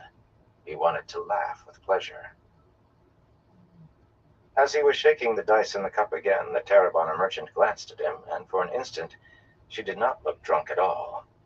Suddenly he no longer felt like laughing. Her face slackened immediately, and her eyes became mad unfocused once more, but for that instant they had been alls. She had a much better head for wine than he had supposed. It seemed Cameron and Costell would not get away with fobbing off shoddy work at top prices, or whatever their scheme had been. What concerned him, though, was that the woman was suspicious of him. Come to think, she had risked a phone against him. The two Altarans were frowning at him, just the way men who were losing frowned. She thought he had found something.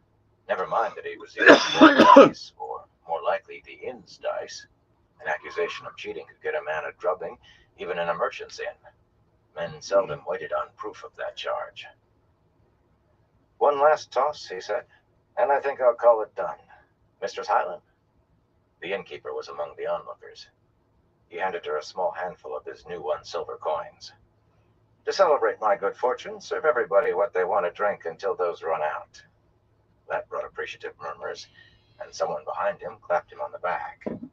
A man drinking your wine was less likely to believe you had bought it with cheated coins, or at least they might hesitate long enough to give him a chance to get Tuan out. "He can't keep this run going forever," Cameron muttered, scrubbing a hand through the hair he no longer possessed. "What say you, Costell? Halves?" Fingering a gold crown free of the coins piled in front of him, he slid it over beside Matt's silver mark. "If there's only to be one more toss, let's make a real wager. Give me 1 second, everyone. I'll be right back. Bad luck has to follow this much good." Costell hesitated, rubbing his chins in thought, then nodded and added a gold crown of his own. Matt sighed. He could refuse the bet, but walking away now might well trigger Mistress Alstaying's charge. So could winning this toss. Reluctantly, he pushed out silver marks to match their gold. That left only 2 in front of him. He gave the cup an extra heavy shake before spilling the dice onto the table. He did not expect that to alter anything. He was just venting his feelings. The red dice tumbled across the tabletop, hit the piled coins, and bounced back, spinning before they fell to a stop, each showing a single pip. The Dark One's eyes. Laughing just as if it were not just their own coin won back, Cameron and Costell began dividing their winnings. The watchers started drifting away, calling congratulations to the 2 merchants, murmuring words of commiseration to Matt, some lifting the cup he was paying for in his direction. Mistress Alstaying took a long pull on her wine cup, studying him over the rim, to all outward appearance, as drunk as a goose. He doubted she thought he had been cheating any longer, not when he was walking away with only one mark more than he sat down with. Sometimes bad luck could turn out to be good. So your luck is not endless, Toy, Tuan said as he escorted her back to their table. Or is it that you are lucky only in small things? Nobody has endless luck, Precious. Myself, I think that last toss was one of the luckiest I've ever made. He explained about the Terrabonner woman's suspicions and why he had bought wine for the whole common room. At the table, he held her chair for her, but she remained standing, looking at him. You may do very well in Shandar, she said finally, thrusting her nearly empty mug at him. Guard this until I return. He straightened in alarm. Where are you going? He trusted her not to run away, but not to stay out of trouble without him there to pull her out of it. She put on a long-suffering face. Even that was beautiful. If you must know, I am going to the necessary, Toy. Oh, the innkeeper can tell you where it is. Or one of the serving women. Thank you, Toy, she said sweetly. I'd never have thought to ask. She waggled her fingers at Solucia, and the two of them walked toward the back of the common room, having one of their silent talks and giggling. Sitting down, he scowled into his wine cup. Women seemed to enjoy finding ways to make you feel a fool, and he was half married to this one. Where are the women? Tom asked, dropping down into the chair beside Matt and setting a nearly full wine cup on the table. He grunted when Matt explained, and went on in a low voice, leaning his elbows on the table to put his head close. We have trouble behind and ahead. Far enough ahead that it may not bother us here, but best we leave as soon as they return. Matt sat up straight. What kind of trouble? Some of those merchant trains that passed us the last few days brought news of a murder in Jurador about the time we left. Maybe a day or two later. It's hard to be sure. A man was found in his own bed with his throat ripped. Only there wasn't enough blood. He had no need to say more. Matt took a long pull at his wine. The bloody golem was still following him. How had it found out he was with Luca's show? But if it was still a day or two behind at the pace the show was making, likely it would not catch up to him soon. He fingered the silver fox head through his coat. At least he had a way to fight it if it did appear. The thing carried a scar he had given it. And the trouble ahead? There's a Shonchen army on the border of Murundi. How they assembled it without my learning about it before this. He puffed out his mustaches, offended by his failure. Well, no matter. Everybody who passes through, they make drink a cup of some herbal tea. Tea? Matt said in disbelief. Where's the trouble in tea? Every so often this tea makes a woman go unsteady in her legs, and then the Suldam come and collar her. But that's not the worst. They're looking very hard for a slight, dark, young Shonchen woman. Well, of course they are. Did you expect they wouldn't be? This solves my biggest problem, Tom. When we get closer, we can leave the show, take to the forest. Tuan and Solucia can travel on with Luca. Luca will like being the hero who returned their daughter of the 9 moons to them. Tom shook his head gravely. They're looking for an imposter, Matt. Somebody claiming to be the daughter of the 9 moons. Or maybe someone who already has. Except the description fits her too closely. They don't talk about it openly, but there are always men who drink too much, and some always talk too much as well when they do. They mean to kill her when they find her. Something about blotting out the shame she caused. Light, Matt breathed. How could that be, Tom? Whatever general commands that army must know her face, wouldn't he? And other officers too, I'd think. There must be nobles who know her. Won't do her much good if they do. Even the lowest soldier will slit her throat or bash in her head as soon as she's found. I had that from 3 different merchants, Matt. Even if they're all wrong, are you willing to take the chance? Matt was not, and over their wine they began planning. Not that they did much drinking. Tom seldom did any more for all his visits to common rooms and taverns, and Matt wanted a clear head. Luca will scream over letting us have enough horses to mount everyone whatever you pay him, Tom said at one point. And there are pack horses for supplies if we're taking to the forest. Then I'll start buying, Tom. By the time we have to go, we'll have as many as we need. I'll wager I can find a few good animals right here. Bannon has a good eye, too. Don't worry, I'll make sure he pays for them. Tom nodded doubtfully. He was not so certain how reformed Bannon was. Allegra's coming with us, the white-haired man said in surprise a little later. She'll want to take all her paraphernalia. That'll mean more pack horses. We have time, Tom. The border of Murundi is a long way yet. I mean to head north into Andor, or east if Bannon knows her way through the mountains. Better east. Any way Bannon knew would be a smuggler's path, a horse thief's escape route. There would be much less chance of unfortunate encounters along something like that. The Shonchan could go almost anywhere in Altara, and the way north took him nearer that army than he liked. Tuon and Selucia appeared from the back of the common room, and he stood, taking up Tuon's cloak from her chair. Tom rose too, lifting Selucia's cloak. We're leaving, Matt said, trying to place the cloak around Tuon. Selucia snatched it out of his hands. I haven't even seen one fight yet, Tuon protested, too loudly. Any number of people turned to stare, merchants and serving women. I'll explain outside, he told her quietly, away from prying ears. Tuon stared up at him expressionless. He knew she was tough, but she was so tiny, like a pretty doll, that it was easy to believe she would break if handled roughly. He was going to do whatever was necessary to make sure she was not put in danger of being broken, whatever it took. Finally, she nodded and let Selucia place the blue cloak on her shoulders. Tom attempted to do the same for the yellow-haired woman, but she took it away from him and donned it herself. Matt could not recall ever seeing her let anyone help her with her cloak. The crooked street outside was empty of human life. A slack-ribbed brown dog eyed them warily, then trotted away around the nearest bend. Matt moved nearly as quickly in the other direction, explaining as they went. If he had expected shock or dismay, he would have been disappointed.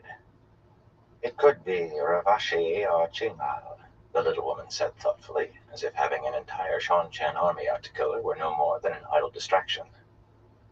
My two nearest sisters in age.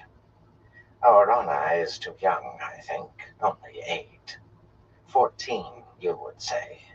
Chimal is quiet in her ambition, but Ravashi has always believed she should be named just because she is older. She might well have sent someone to plant rumors should I disappear for a time. It is really quite clever of her, if she is the one. Just as coolly as talking about whether it might rain. This plot could be dealt with easily if the High Lady were in the Terrasen Palace where she belongs, Selucia said, and coolness vanished from Tuon.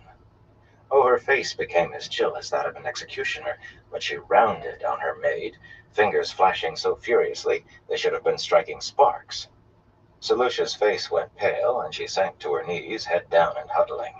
Her fingers gestured briefly, and Tuon let her own hands fall, stood looking down at the scarf-covered top of Selucia's head, breathing heavily. After a moment, she bent and lifted the other woman to her feet. Standing very close, she said something very short in that finger talk. Selucia replied silently. Tuon made the same gestures again, and they exchanged tremulous smiles. Tears glistened in their eyes.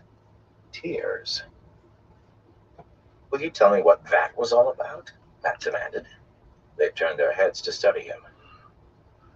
What are your plans, Torre? Tuon asked at last. Not Ebutara, if that's what you're thinking, precious. If one army is out to kill you, then they probably all are. And there are too many soldiers between here and Ebudar. But don't worry. I'll find some way to get you back safely. So you always... Her eyes went past him, widening, and he looked over his shoulder to see 7 or 8 men round the last bend in the street. Every man had an unsheathed sword in his hand. Their steps quickened at sight of him. Run, Tuon! He shouted, spinning to face their attackers. Tom, get her away from here! A knife came into either hand from his sleeves, and he threw them almost at once. The left-hand blade took a graying man in the eye, the right hand a skinny fellow in the throat. They dropped as if their bones had melted, but before their swords clattered on the paving stones, he had already snatched another pair of knives from his boot tops and was sprinting toward them. It took them by surprise, losing 2 of their number so quickly and him closing the distance instead of trying to flee. But with him so close so quickly, and them jamming against one another on that narrow street, they lost most of the advantage that swords gave them over his knives. Not all, unfortunately. His blades could deflect a sword, but he only bothered when someone drew back for a thrust. In short order, he had a fine collection of gashes across his ribs, on his left thigh, along the right side of his jaw, a cut that would have laid open his throat, had he not jerked aside in time. But had he tried to flee, they would have run him through from behind. Alive and bleeding was better than dead. His hands moved as fast as they ever had, short moves, almost delicate. Flamboyance would have killed him. One knife slipped into a fat man's heart and out again before the fellow's knees began to crumple. He sliced inside the elbow of a man built like a blacksmith, dropped his sword, and awkwardly drew his belt knife with his left hand. Matt ignored him. The fellow was already staggering from blood loss before his blade cleared the scabbard. A square-faced man gasped as Matt sliced open the side of his neck. He clapped a hand to the wound, but he only managed to totter back 2 steps before he fell. As men died, the others gained room, but Matt moved faster still, dancing so that a falling man shielded him from another's sword while he closed inside the sword arc of a third. To him, the world consisted of his 2 knives and the men crowding each other to get at him, and his knives sought the places where men bleed most heavily. Some of those ancient memories came from men who had not been very nice at all. And then, miracle of miracles, bleeding profusely, but his blood too hot to let him feel the full pain yet, he was facing the last, man, how you doing? one he had not noticed before. She was young and slim in a ragged dress. How's your night or morning going? Clean, had her teeth Since not it been is showing in a somewhat late. The dagger she was tossing from hand to hand had a double-edged blade twice the length of his hand. You can't hope to finish alone what the others failed in together, he told her. Run. I'll let you go unharmed. With a cry like a feral cat, she rushed at him, slashing and stabbing wildly. All he could do was dance backwards, awkwardly, trying to fend her off. His boot slid in a patch of blood, and as he staggered, he knew he was about to die. Abruptly, Tuan was there, left hand seizing the young woman's wrist, not the wrist of her knife hand, worse luck, twisting, so the arm went stiff and the girl was forced to double over. And then it mattered not at all which hand held her knife, because Tuan's right hand swept across, bladed like an axe, and struck her throat so hard that he heard the cartilage cracking. Choking, she clutched her ruined throat and sank to her knees, and fell over, still sucking hoarsely for breath. I told you to run, Matt said, not sure which of the 2 he was addressing. You very nearly let her kill you, Toy, Tuan said severely. Why? I promised myself I'd never kill another woman, he said wearily. His blood was beginning to cool, and light he hurt. Looks like I've ruined this coat, he muttered, fingering one of the blood-soaked slashes. The motion brought a wince.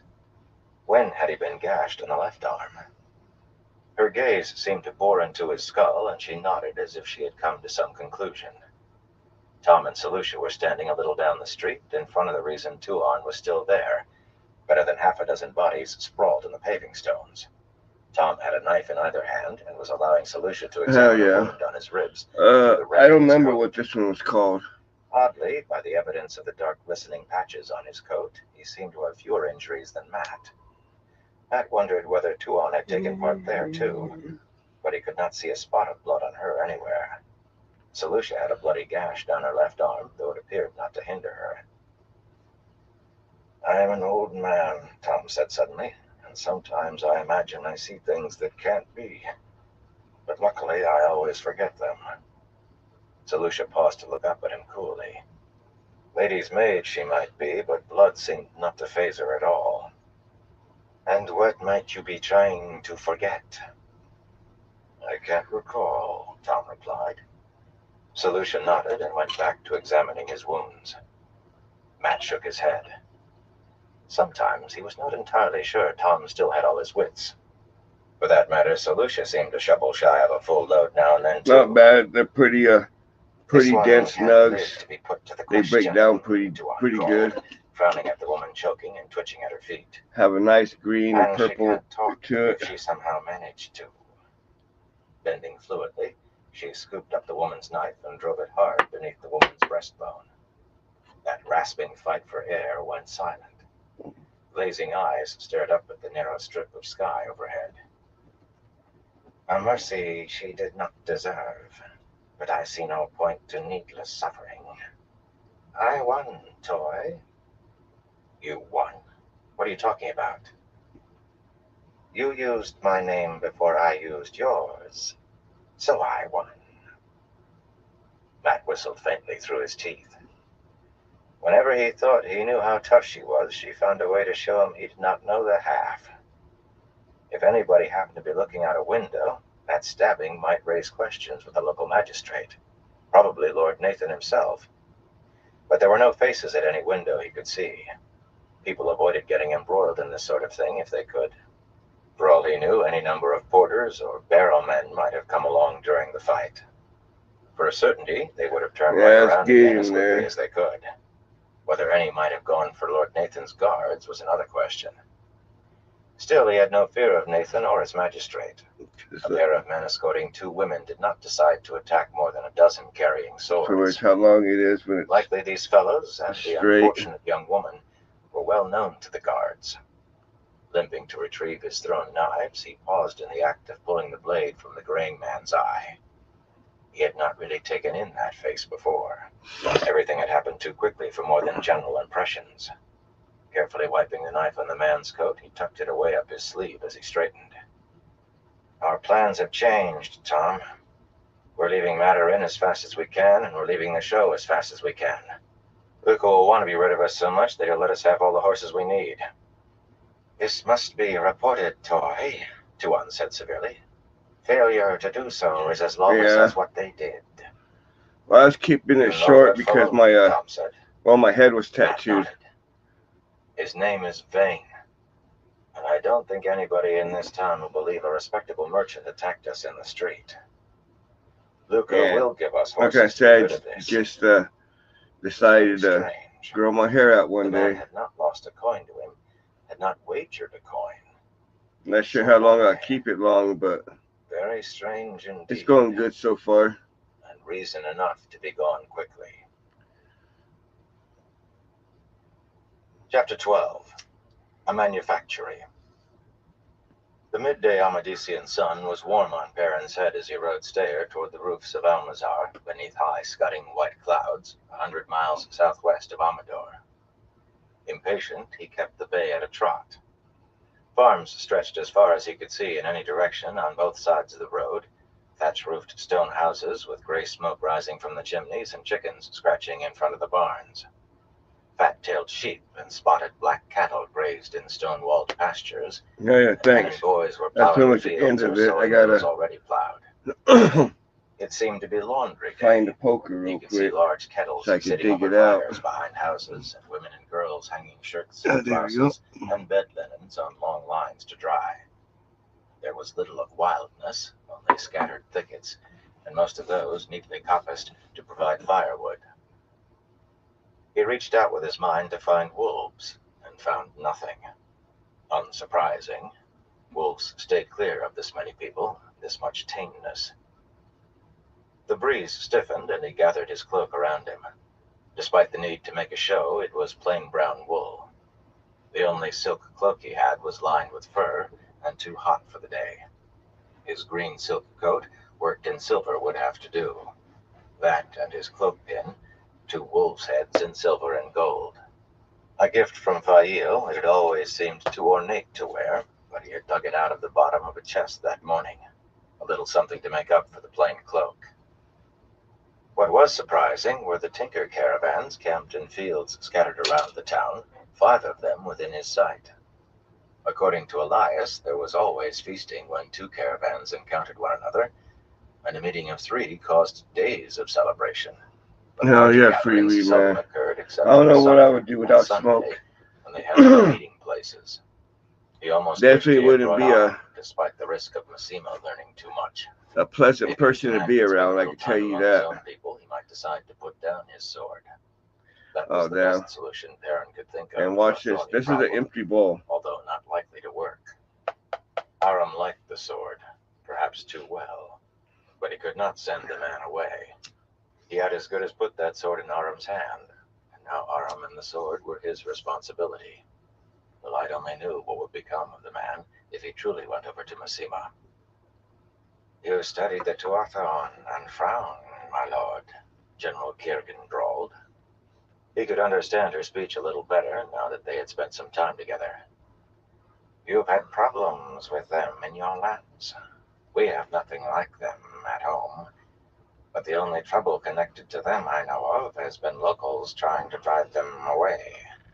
Apparently, they're supposed to be great thieves. She and Mishima were ornate today in blue cloaks trimmed with red and yellow, and red coats with blue cuffs and lapels edged in yellow. 3 small vertical blue bars, shaped like the thin plumes of a Shanshan helmet, on the left breast of her coat indicated her rank, as 2 did for Mishima. A dozen soldiers riding behind wore their striped armor and painted helmets, however. I definitely need a steel-tipped lances held at precisely the same angle. That was nasty the cluster tasting. of Fail's hangers-on, following the Shanshan, also 12 in number, made a brave display and I definitely need to clean that bowl out, sleeves, or the whole pipe out, should I say. Arianan coats with stripes of house colors across the chests. Yet, in spite of their swords, they looked much less dangerous than the soldiers, and seemed to know it. Whenever the breeze gusted from behind, it carried traces of irritation that Perrin doubted came from the Shanshan. The soldiers sat with stillness, waiting, like wolves who knew teeth might be needed soon, but not now. Not yet. They steal a chicken now and then, General, Nield said, with a laugh, giving one of his thin waxed mustaches a twist. But I'd not be calling them great thieves. He had enjoyed the Shanshan astonishment at the gateway that had brought them all here. He was still posing over it, somehow managing to strut while sitting his saddle. It was difficult to remember that had he not earned that black coat, he would still be working his father's but the train don't stop in our town. Marriage to a neighbor girl. That's the only part that sucks. Because when I've gone to visit a friend of mine in Michigan, and I took a train, I had to go all the way to Albuquerque Sometimes it was hard to get it because. Little man, unless Perrin could catch his scent. Oh, I'm talking about I did an Amtrak. That's what I did. I'm too old for doing hopping trains like I used to. My body's too shot for that. Suldam and Damani counted as one when connected by the segmented metal leash. He would have been satisfied to come with Nield alone, or Nield and Bulwer at least, but Talonvor had been right about Shanshan and protocol. The talks had dragged on for 3 days, and while some time had been spent on I ride the train the legal way. Come up with her yielding at the end only because she could find nothing better. A good part had been wasted on how many each side was to bring here. It had to be the same number for each, and the Banner General had wanted to bring 100 of her soldiers and a pair of Damani, for honor's sake. She had been astonished that he was willing to come with less, and was only willing to accept it after he pointed out that everyone among Fail's people was noble in his or her own lands. He had the feeling she thought she had been cheated because she could not match his escort's rank with her own. Strange folk, these Shanshan. Oh, there were sides, to be sure. This alliance was purely temporary, not to mention delicate, and the Banner General was just as aware of that as he. Twice they offered me shelter when I needed it. Oh, did it? Me and my friends, and asked nothing in return, Perrin said quietly. Yet what I remember best about them was when Trollocs surrounded Emmons Field. The Tuathawan stood on the green with children strapped to their backs. The few of their own that survived, and ours. They would not fight. It isn't their way. But if the Trollocs overran us, they were ready to try to carry the children to safety. Carrying our children would have hampered them, made escape even less likely than it already was. but they asked for the task. Niold gave an embarrassed cough and looked away. A flush tinged his cheek. Well, because I never understood how that past stuff works, so 17. I ended up just buying a ticket from here to there. And I always get I always make a point to get the lower level, because if you get the lower level, it's better seating.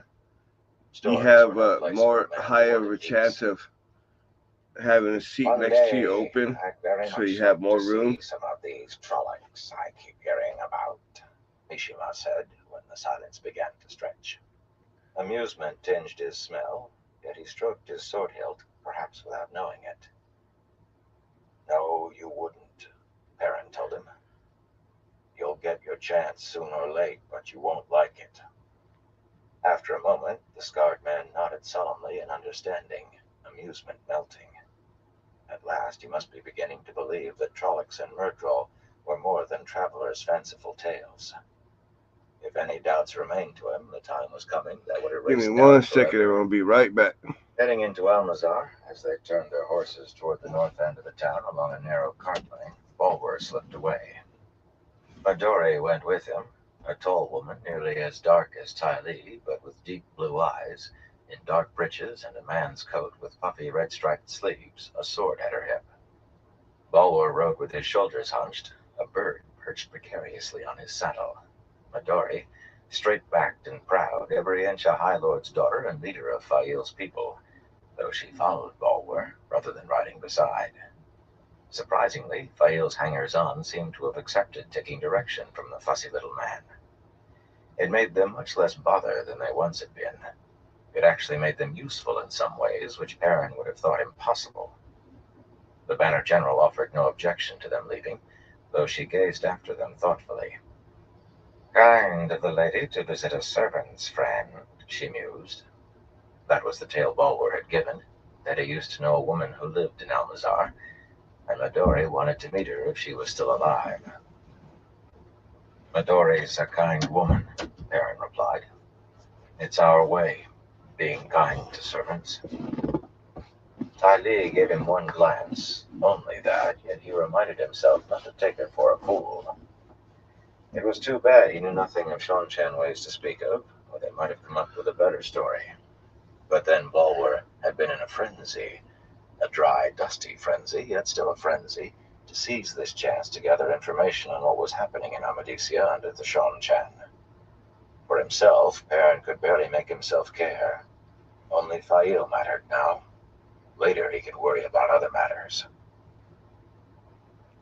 Just north of Almazar, the stone walls dividing 7 or 8 fields had been removed to make a long stretch of bare earth that appeared thoroughly turned by the harrow, the dirt all scored and scuffed. A large, odd creature with a pair of hooded people crouched on its back was running awkwardly along that stretch on 2 legs that seemed spindly for its size. In fact, odd barely began to encompass it.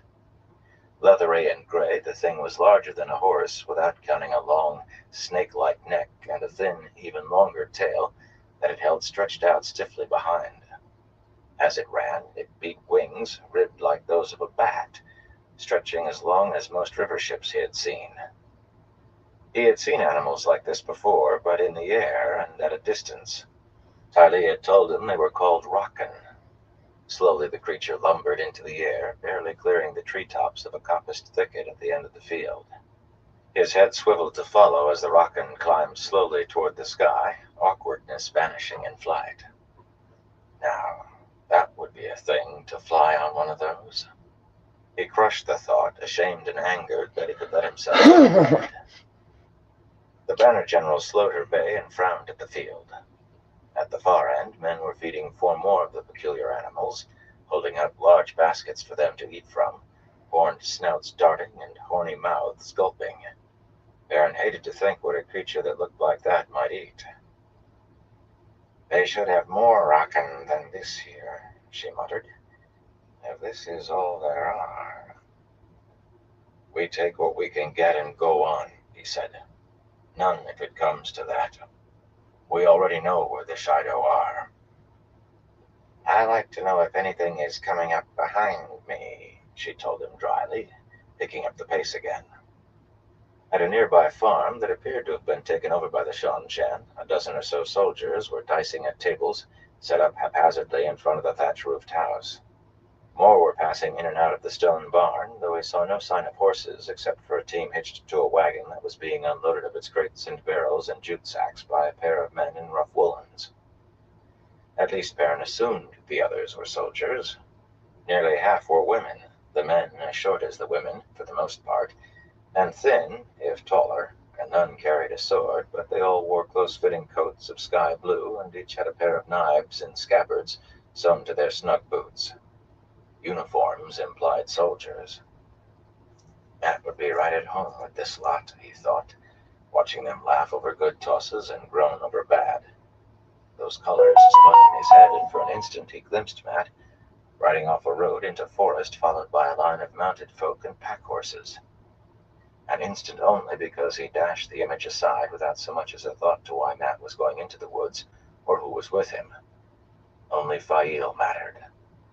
That morning he had tied a 51st knot in a leather cord he carried in his pocket. 51 days she had been a prisoner. He hoped she had been a prisoner that long. It would mean she was still alive to be rescued. If she was dead. His hand tightened on the head of the hammer hanging at his belt.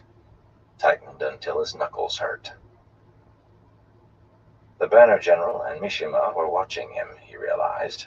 Mishima warily, with a hand hovering near his sword hilt, Ty Lee thoughtfully. A delicate alliance and little trust on either side. For a moment, I thought you might be ready to kill the flyers, she said quietly. You have my word. We will free your wife, or avenge her. Perrin drew a shuddering breath and released his hold on the hammer. Fail had to be alive. Alice had said she was under her protection. But how much protection could the Aes Sedai give when she wore Gaishan White herself?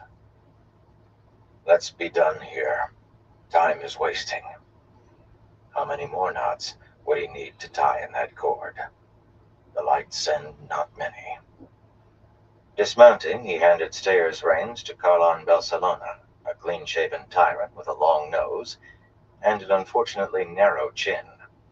Carlon had a habit of fingering that chin as if wondering where his beard had gone, or running a hand over his hair as though wondering why it was tied with a ribbon at the nape of his neck, making a tail that just reached his shoulders. But he gave no more sign of giving up his fool pretense that he was following Aiel ways than the others did. Bulwer had given them their instructions, and at least they obeyed those. Most of them were already drifting over to the tables, leaving their mounts in the care of the rest, some producing coin, others offering leather flasks of wine, which the soldiers were rejecting, strangely, though it seemed anyone with silver was welcome in their games.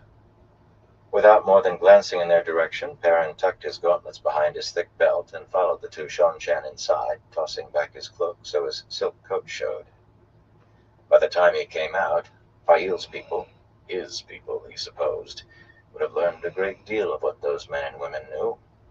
One thing he had learned from Bulwer: knowledge could be very useful, and you never knew which scrap would turn out worth more than gold. For the moment, though, the only knowledge he was interested in would not come from this place. The front room of the farmhouse was filled with tables facing the door, where clerks sat poring over papers or writing. The only sound was the scritching of pen on paper and a man's dry, persistent cough. The men wore coats and breeches of dark brown, the women dresses in the exact same shade. Some wore pins, in silver or brass, in the shape of a quill pen. The Seanchan had uniforms for everything, it seemed. A round-cheeked fellow at the back of the room, who wore 2 silver pens on his chest, stood and bowed deeply, belly straining his coat as soon as Ty Lee entered. Their boots were loud on the wooden floor as they walked back to him between the tables. He did not straighten until they reached his table.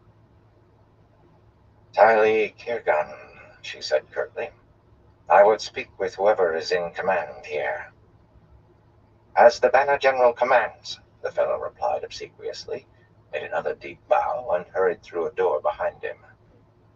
The clerk who was coughing, a smooth-faced fellow younger than Perrin, who by his face might have come from the Two Rivers, began hacking more roughly and covered his mouth with a hand. He cleared his throat loudly, but the harsh cough returned. Mishima frowned at him. "Fellow shouldn't be here if he's ill," he muttered. "What if it's catching? You hear all about all sorts of strange sicknesses these days. Man's hale at sunrise, and by sunfall he's a corpse and swollen to half again his size, with no one knowing what he died of. I heard of a woman who went mad in the space of an hour, and everybody who touched her went mad too. In 3 days she and her whole village were dead, those who hadn't fled." He made a peculiar gesture, forming an arc with thumb and forefinger, the others curled tightly. "You know better than to believe rumors or repeat them," the Banner General said sharply, making the same gesture. She seemed unaware she had done so.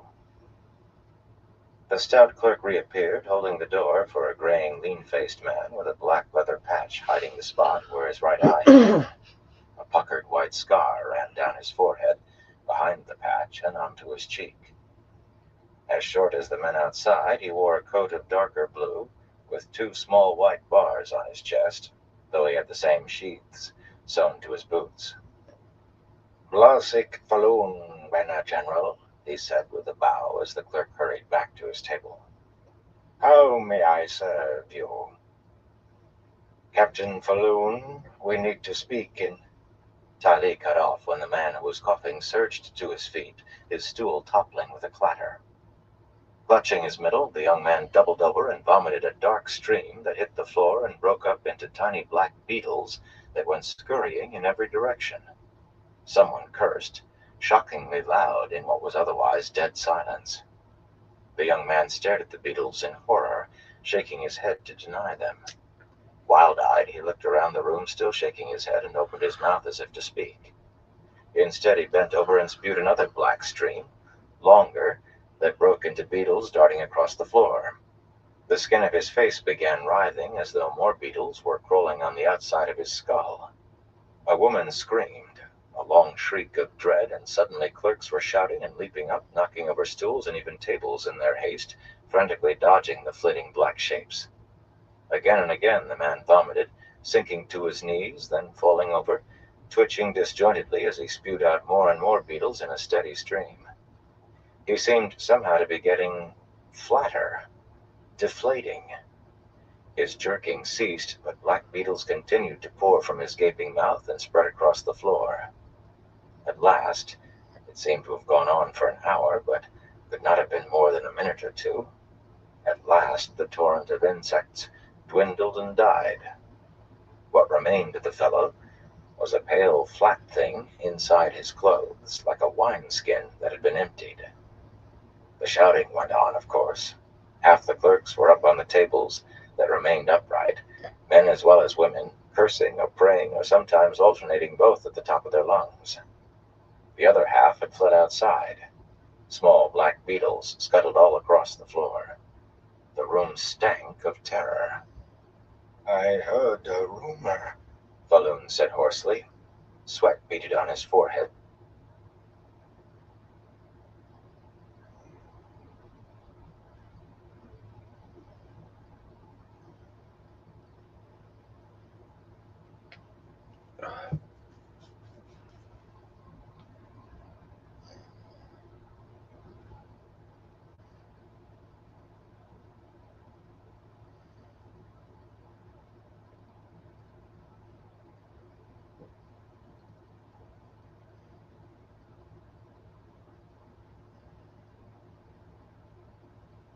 "I heard a rumor," Falloon said hoarsely.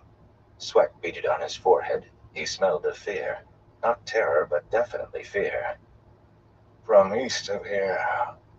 Only that it was centipedes. Little black centipedes."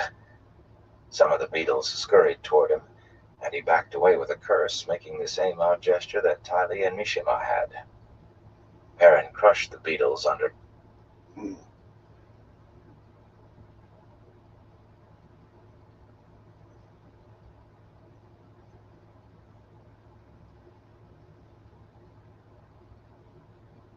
crushed the beetles under his boot. They made the hair on the back of his neck want to stand.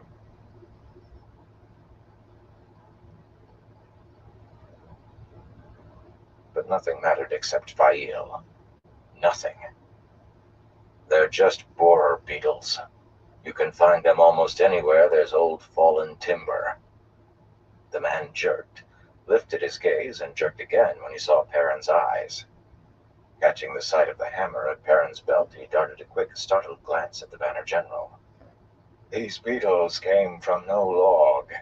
They're soul blinders' work. That's as may be, Perrin replied calmly. He supposed Soul Blinder was a name for the Dark One. It makes no difference. He moved his foot, revealing the crushed carcasses of 7 or 8 of the insects. They can be killed, and I have no time to waste on beetles I can crush underfoot. We do need to talk in private, Captain, Tylee added. Her scent was full of fear, too, yet tightly controlled. Mishima's hand was locked in that same strange gesture. His fear was almost as well controlled as hers. Balloon gathered himself visibly, the fear smell fading. It did not go away, yet he had mastery of himself now. He avoided looking at the beetles, however. As you say, Banner General. Etal, get down off that table and have these things swept out of here. And see that Metan is laid out properly for the rites. However he died in service. The stout clerk bowed before climbing down, gingerly, and again when he was on the floor. But the captain was already turning away. Will you follow me, Banner General? His study might have been a bedroom originally, but now it held a writing table with flat boxes full of papers, and another table, larger, that was covered with maps, weighted down by inkwells, stones, and small brass figures. A wooden rack against one wall held rolls that appeared to be more maps. The gray stone fireplace was cold. Falloon gestured them to half a dozen mismatched chairs that stood on the bare floor in front of the writing table and offered to send for wine. He seemed disappointed when Tylee refused both. Perhaps he wanted a drink to steady his nerves. A small scent of fright still clung to him. Tylee began. I need to replace 6 Rakken, Captain, and 18 Morat Rakken, and a full company of groundlings. The one I had is somewhere in Amadisia, heading west and beyond finding. Falloon winced. Banner General, if you lost Rakken, you know everything has been stripped to the bone because of... His one eye flickered to Perrin, and he cleared his throat before going on. You ask for 3/4 of the animals I have left. If you can possibly do with fewer, perhaps only 1 or 2. 4, Tylee said firmly, and 12 flyers. I'll settle for that. She could make that slurred Shonchen accent sound crisp when she wanted to. This region is as stable as Shandar, by all I hear, but I'll leave you 4. As you say, Banner General, Falloon sighed. May I see the order, please? Everything has to be recorded. Since I lost the ability to fly myself, I spend all my time pushing a pen like a clerk. Lord Perrin, Tylee said, and he produced the document signed by Suroth from his coat pocket. That made Falloon's eyebrows climb higher and higher as he read, and he fingered the wax seal lightly. But he did not question it any more than the Banner General had. It appeared the Shonchen were accustomed to such things. He appeared relieved to hand it back, though, and wiped his hands on his coat unconsciously. Accustomed to them, but not comfortably so. He studied Perrin, trying to be surreptitious, and Perrin could...